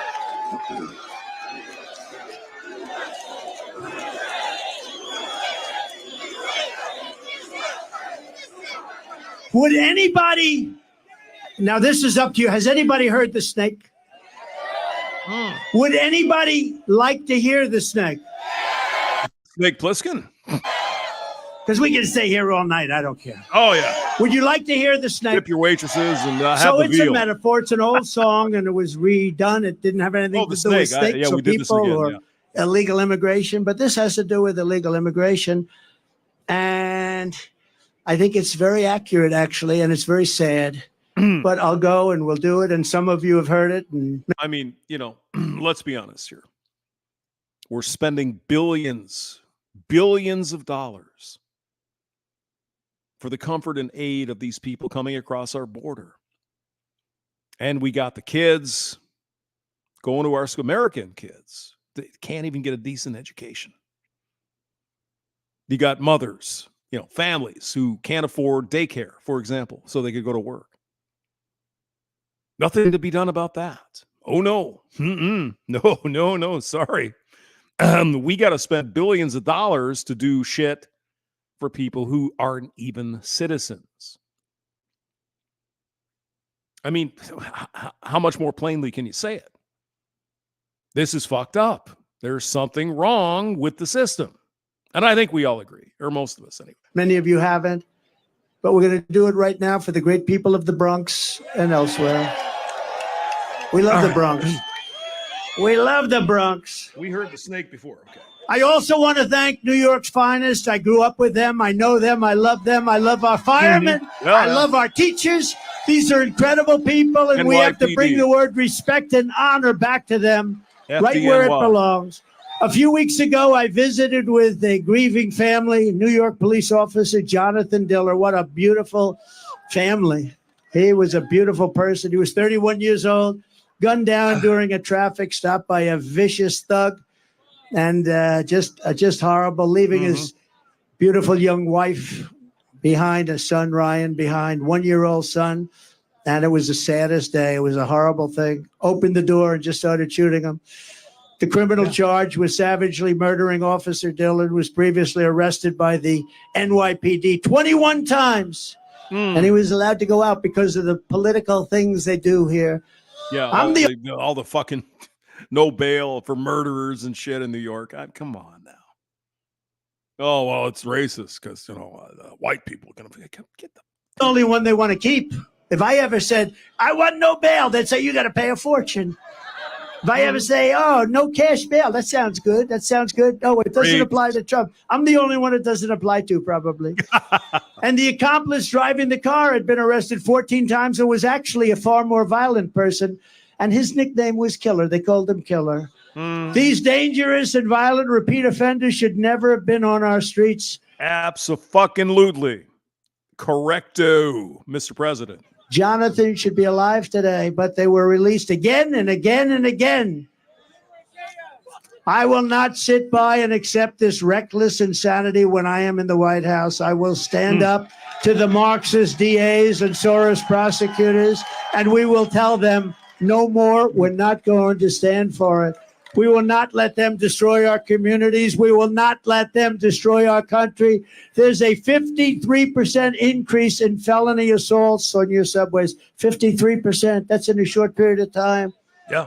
Since 2019, murders are up more than 20%. Shootings are up more than 30%. I'm going to indemnify all police officers and law enforcement officials throughout the United States to protect them from being destroyed by the radical left for taking strong actions on crime. And remember, Black, Hispanic, Asian people need this protection and safety more than anyone else. Right. Don't ever forget it. And after years of talk by the radical left Democrats, we are going to give them the protection they need, and we're going to... I mean, excuse me. You know, if any ladies in the chat, or if you hear this at some point, in Canada, you're not allowed to protect yourself. Think about that. You're not allowed to protect yourself. You can't have a pepper spray. You can't have a gun. You can't have bear spray. You can't have a knife. Nothing. Nothing to protect you from a rapist or some man who wants to attack. Nothing. That is what the communists want for you in our country. Can't let women protect themselves. They want to take away your Second Amendment rights. They, the communists. I think I want women to have a pew-pew. You know, in case there's some bad guy trying to do harm with boom, boom, boom. Done. Anyone who wants to perform this kind of crime on a woman should be fucking shot. What's the matter with these people? I don't know. No, you vote for Joe Biden and Kamala Harris and Gavin Scumbag, whatever Trump said. This is your future. Is that what you want? You want rapists to run around on the street with no fucking inhibition, just attack you because they know you're a victim. You don't have any protection. Is that what you want, like they do in Canada? I don't think so. I think that's a really bad idea. I think women should have whatever they need. Guns, fucking bear spray, mace, who gives a shit? Whatever. But the communists don't want that. Do the women understand that? Well, apparently they don't care. See, this is one of those weird fucking things. And, well, I've had 5 beers, so come on now. So we hate rapists, and everyone does, yet we want to take away the police, and we don't want people to have a pew-pew. Do we see any contradiction there? Does anyone see anything like that? Hey, that's kind of fucked up. No?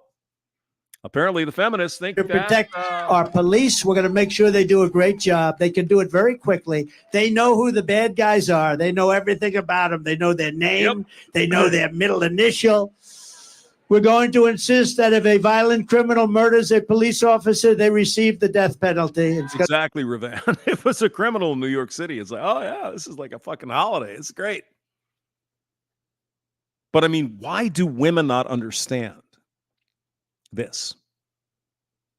The government wants to take away your right to protect yourself, just like Canada, where you can't have any sort of self-defense. You have to call the police.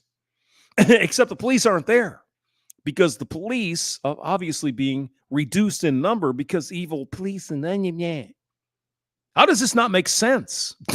Or how does this make sense? for these. Oh, God. Gotta be quick.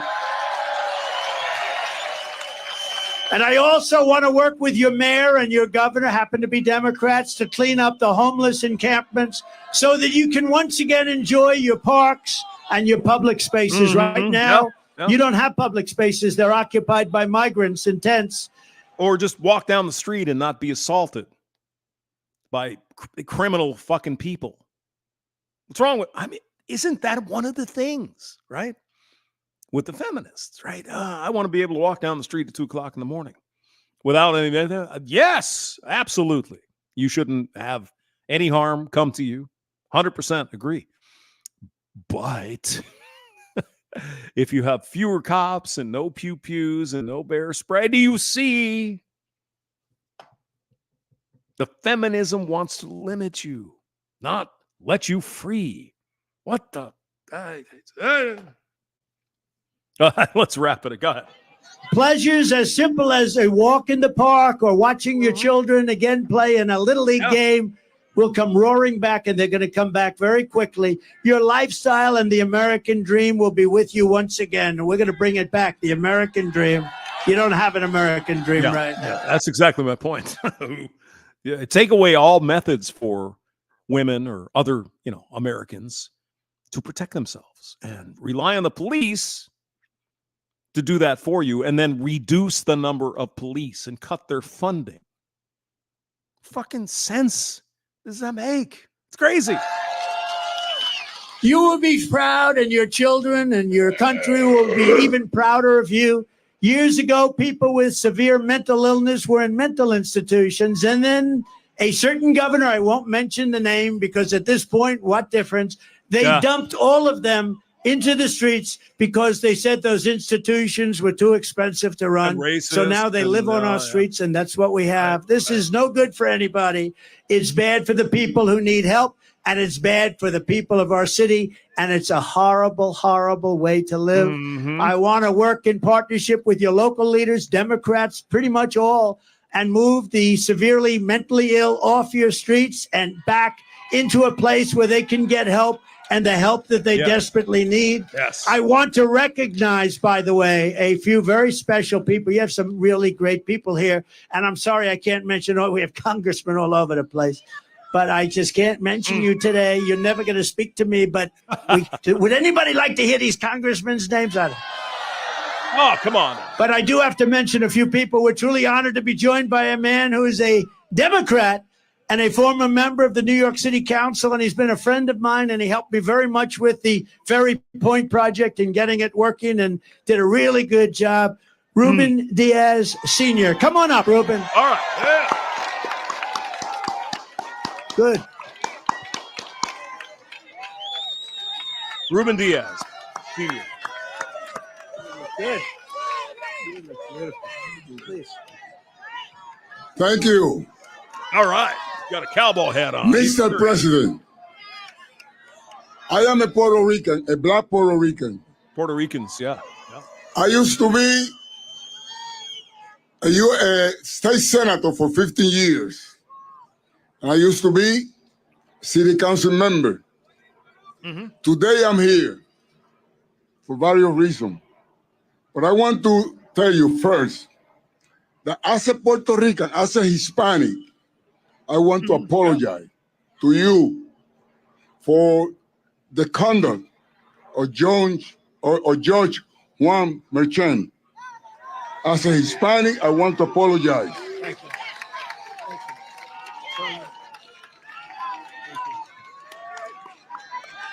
you. He's been used. He has been used to destroy you. But we know better than that. We know better than that. As a minister, president of the New York Hispanic Clergy Organization, I want to tell AOC.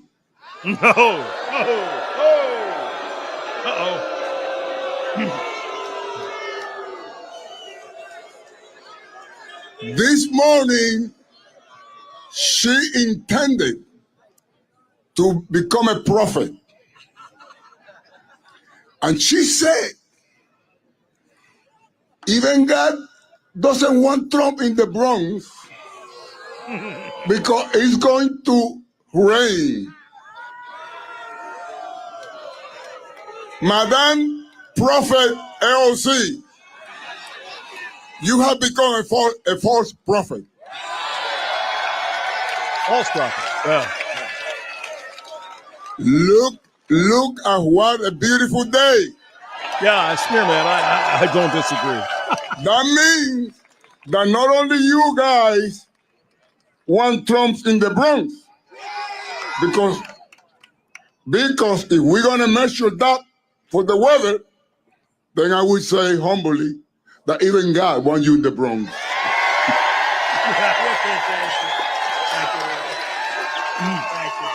Oh, there's a large Puerto Rican presence in New York City. No question. A lot of Puerto Ricans, and this guy, he's a kind of an African Puerto Rican, and you can hear his broken English. You know what we can understand in America? We understand what he's saying.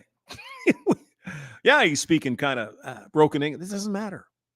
He's an American. Come on in, man. You're black. Who gives a shit? Nobody cares. You're Puerto Rican. You're what? You come from the Samoan Islands or whatever. Nobody cares. You're an American. You're the melting pot. That's the great thing. But you came here legally. Well, of course, Puerto Ricans are citizens of the United States. AOC is Puerto Rican heritage, right? Very hot, too. And these Puerto Rican girls are the best. You ever see West Side Story? Even though it was Natalie Wood? Come on now. Oh, we have a commercial. Folks, if you are watching this today, then I have an offer you are going to love. You are looking at the very limited edition Trump Black Card. Listen to this. Mm-hmm. This sucker is metal, folks. We have limited quantities of this card. If you want to prove that you are a true Trump Republican, it's not, it's the thing about the Trump men. They do like their good-looking chicks. Now, I don't know about Laura. She's all right. I want to prove that you want to make America great again. But if I can get a Puerto Rican woman, with the redheads out, join us in this fight and get your hot little hands on one of these. Where'd you get the redhead fetish? The old man. Watching the right he video. Loved the redheads. Come join us. Come be on the team. Come get your Trump Black Card right. Oh yeah. That one chick I told you about. He was like, how you doing? It's like, hey, Dad, can I have some? And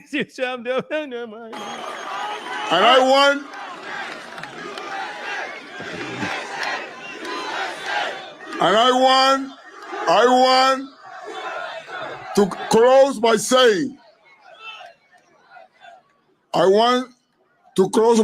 Mr. President, I want to join you in having the Bronx great again.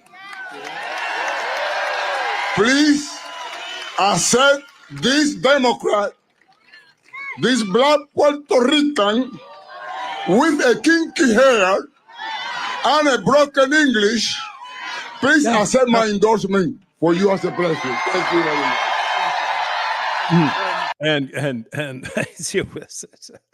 I don't even want to say it, but let's just say I've run into a lot of men and women from, say, Haiti or some of the islands in the Caribbean, whatever, right?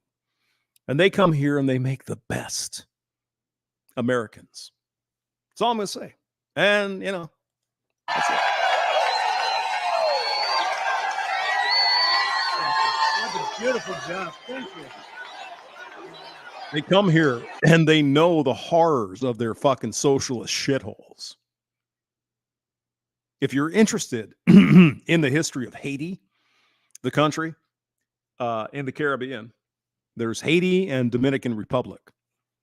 See if you can figure out why the Dominican Republic is rocking and fucking rolling, and Haiti, sorry to say, is a shithole. Could it be the leadership? Could it be Papa Doc Dooley, whatever his name was, who was, by the way, a communist? I wonder. Papa Doc Duvalier or something? Duvalier. It's amazing, isn't it? That it seems like all the worst outcomes for the common people are under communist rule. I wonder if there's a fucking thread there. Thank you very much. How nice was that? I didn't expect that. Really? That was beautiful. You know, it's always dangerous to do that. You never know what's going to come out. Maybe he'll change his mind coming up, but he doesn't. MSNBC. Trump has a token black person, an African American who was he's not African American. He's Puerto Rican. He's from Puerto Rico, but he was a slave. His ancestors. That may have been the case, but who would have been in charge of Puerto Rico until we? With the Spanish. But they're white people too. Mm-hmm. Who was in charge of Haiti? Oh, well, it was the French, and but it's obviously white people are evil, and Haiti was a shithole. I mean, it was bad. There was slavery, the sugarcane plantations. Yeah, it was bad. And when they had their revolution in 1803 from France, it just got worse. Just say it. Doesn't change his mind. That man is a winner. He's a winner and a great man. Thank you very much, Ruben. Also with us is New York native and current U.S. Congressman. He's hot as a pistol. Oh, boy, he has a future. And he's a great friend of mine, Byron Donalds. Come up, please. Byron. All right, Byron. Let's see it. Sam Fisher says, I have a third cousin who's a Marine. So they get a Haitian or Samoan girl. Yeah. Why not?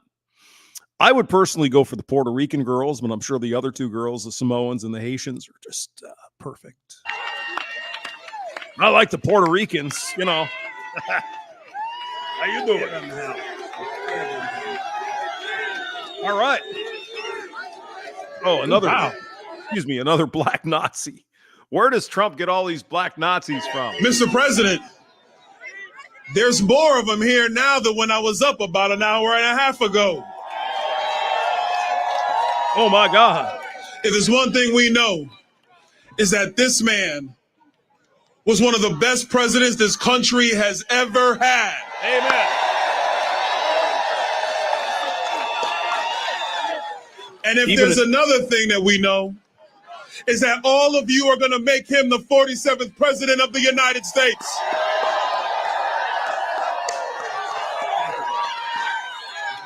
Here's the answer. Are you sucking Trump's cock? Yes.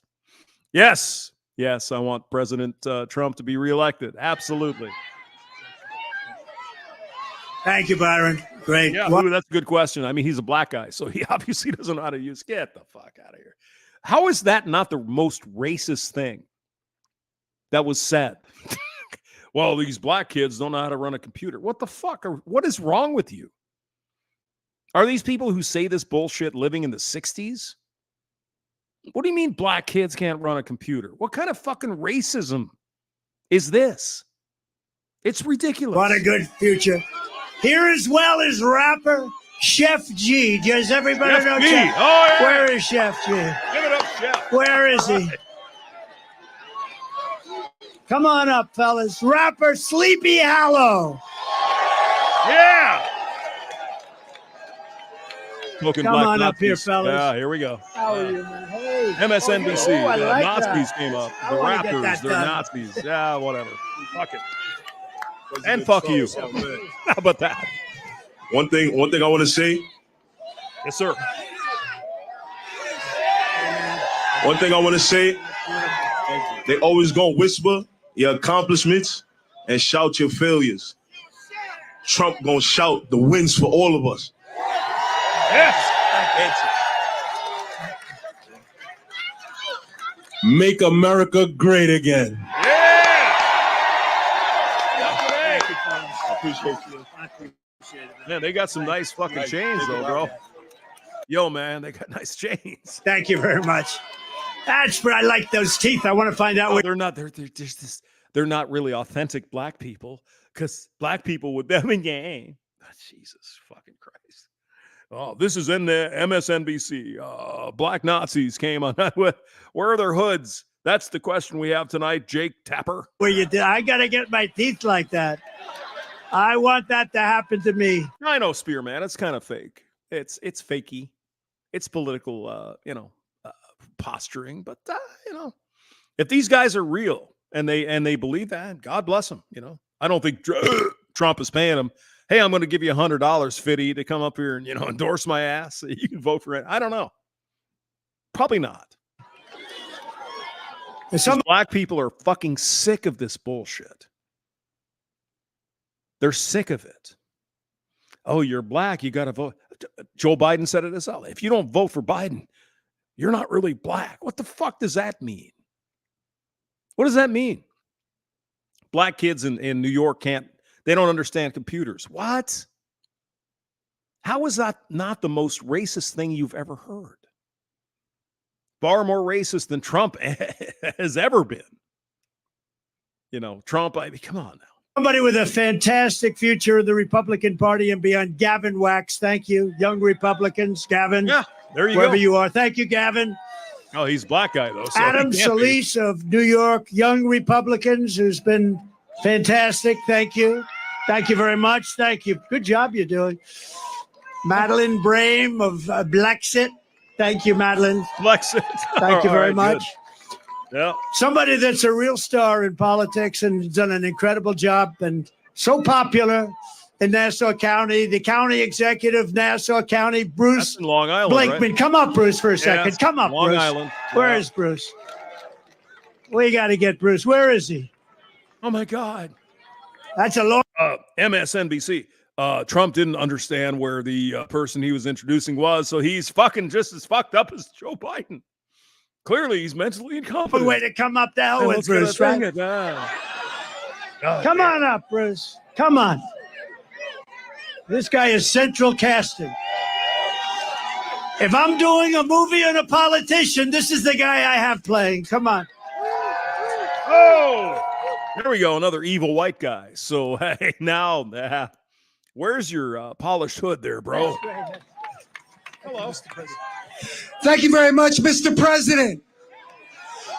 Mr. President. Both my parents were World War II veterans. Not many people can say about that. Yeah. They would be shocked and appalled by what's going on in this foreign invasion from our southern border. Nassau County is not that's what I was going to say. It looks like Mike Pence.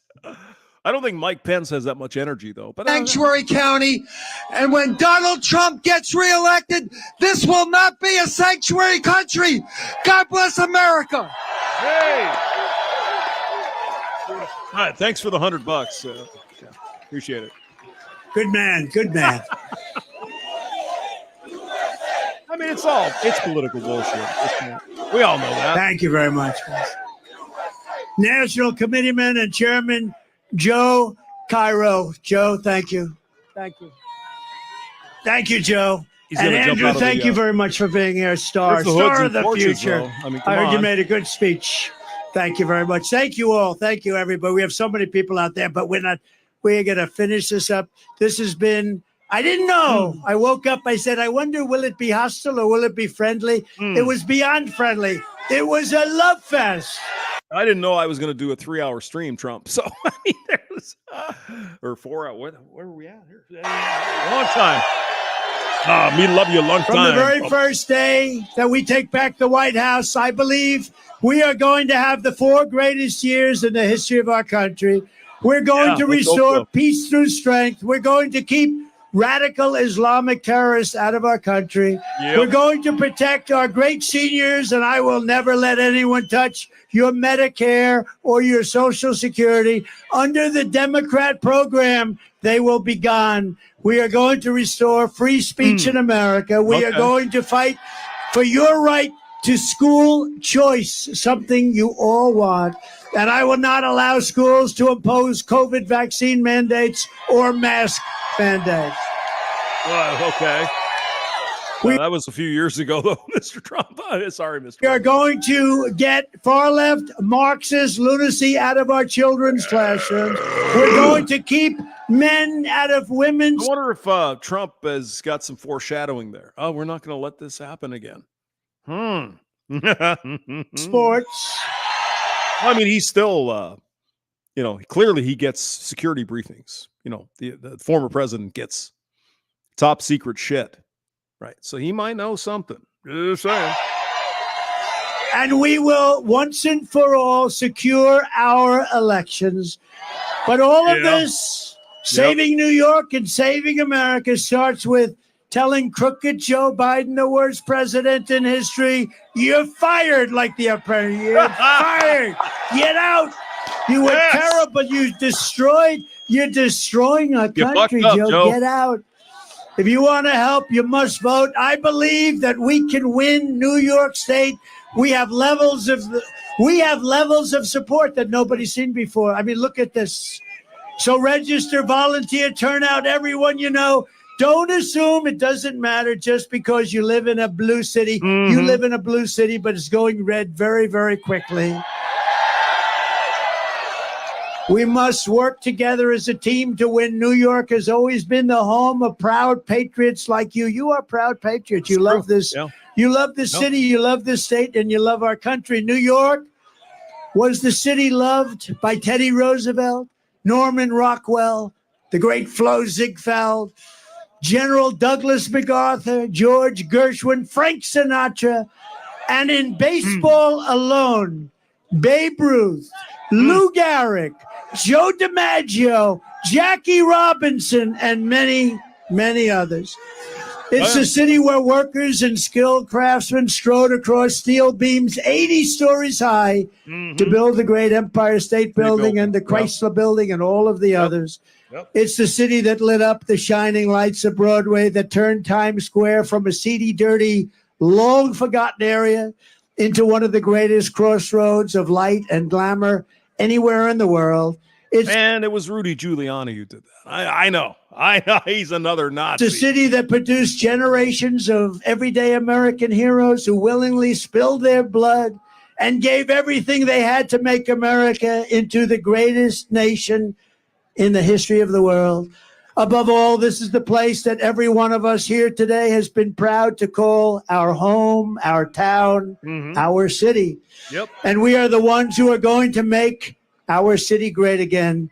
It was hardworking patriots like you who built this city, and it is hardworking patriots, and this is something you can say it, and you can say it 1,000,000 times, and you can emblazon it. It's hardworking patriots like you who are going to save our country. You are going to save our country. We're going to get out and vote like never before. We're going to make it too big to rig. Our vote is going to be too big to rig. So one thing they can't guard against, working together, there is nothing we cannot do and no height we cannot achieve. Together we will make America powerful again. We will make America wealthy again. We will make America strong again. We will make America proud again. We will make America safe again. We will make America great again. Thank you, Bronx. Thank you, New York. We love you. Thank you. God bless everybody. God bless you. God bless you. Right now, as you know, in a very tough re-election race in Texas. The Democrats, Chuck Schumer has made clear, I'm his #1 target. The Democrats intend to spend over $100 million to defeat me in Texas. We just had a poll last week that showed it as a 1-point race, and yet we can expect Mitch again not to spend any money to defend me, which means that the only way that we hold on is if the folks watching this show go to tedcruz.org right now, go online to tedcruz.org, make a contribution of $5, $10, $25, $50, $100, because my race, my support is not from the big money special interests in Washington, D.C. It is from constitutional. I suddenly found more beer. Oh, my God. It's amazing. Okay, so let's talk about what Trump just said, right? Make America great again, and all that stuff. He brought out some, black guy rappers, whatever. Here's the thing. The Democrats, the communists, let's be honest, they have to have African-American votes. They have to have Hispanic votes. And they obviously must have the single female vote, or else they're not going to win. Now, is Trump with his rallies? I mean, he had one in Wildwood, New Jersey last weekend. 100,000 people in New Jersey. He had a couple thousand, 3,000 people here in New York, in the Bronx, Borough of the Bronx. Beautiful. New York City is one of the greatest cities in our country. There's no question about that. But people are changing their minds because they're seeing things that don't match up with what they're being told. Oh, the economy is great and everything's fucking wonderful and shit. It's not. I mean, anyone who goes to the grocery store, like I said earlier, I got 2 bags of shit, $115. Excuse me, what? You know, eggs are, whatever, $7 a dozen. I bought a thing of Cameron's coffee, right? A big 32-ounce coffee for like $13, reasonable. But if you look on the same shelf, like at the Starbucks or a little, higher level, $17. What? For a bag of coffee, $17? Well, hamster, though. You're still saving money because you're making your own coffee. It's not like going to Starbucks. Oh, my God, why are you bitching? Oh, my God, Biden's the best ever, right? No. No, he's not. And Trump is not going to come down again on the wings of angels like Jesus Christ. He's not going to be able to fucking do everything. But he's going to be in the way of these fucking communists trying to take away like women's rights to have a gun. As I said, women's rights to protect themselves. Call the police, except the police are reduced by 30%. Police can't be everywhere. Police would like to help you, but if some rapist comes and the police are 20 minutes away, what are these women supposed to do? How do we get them to understand this? How do we get the single women, especially? A lot of married women are already kind of Trumpish, right? How do you get the single women fresh out of college? I mean, God, my career and the patriarchy still sucks. How do you get them to look at Trump? Let's be honest, he's not a white evil patriarch. Well, how about if there's a guy trailing you down the street and the communist, leftist, Democrat types, they don't want to allow your ability to protect yourself. They don't want you to have a pew-pew. In case there's some evil guy coming, you're even an evil bear, as we've talked about. They want you to be a victim. How do you take that and express it so that these young women know that? They just think, oh my God, oh, it's evil and guns and shit. What happens if you're at that street, 2:00 in the morning, walking home, which you should be able to do with no harm to you, and there's bad guys, and your only option is to call the police, who have been defunded by 30%. Not enough cops. There's not enough people there to come and help you. And you can't have a pew-pew. How do you get that message to the feminists? I don't think you can. I think we're fucked. They're like, oh, he was just Trump is a Nazi. Somehow, I think it's important for the women, especially the single women, but all women and all people in this country. You're walking down the street 2:00 in the morning. Joe Biden's government doesn't want you to have a means to protect yourself.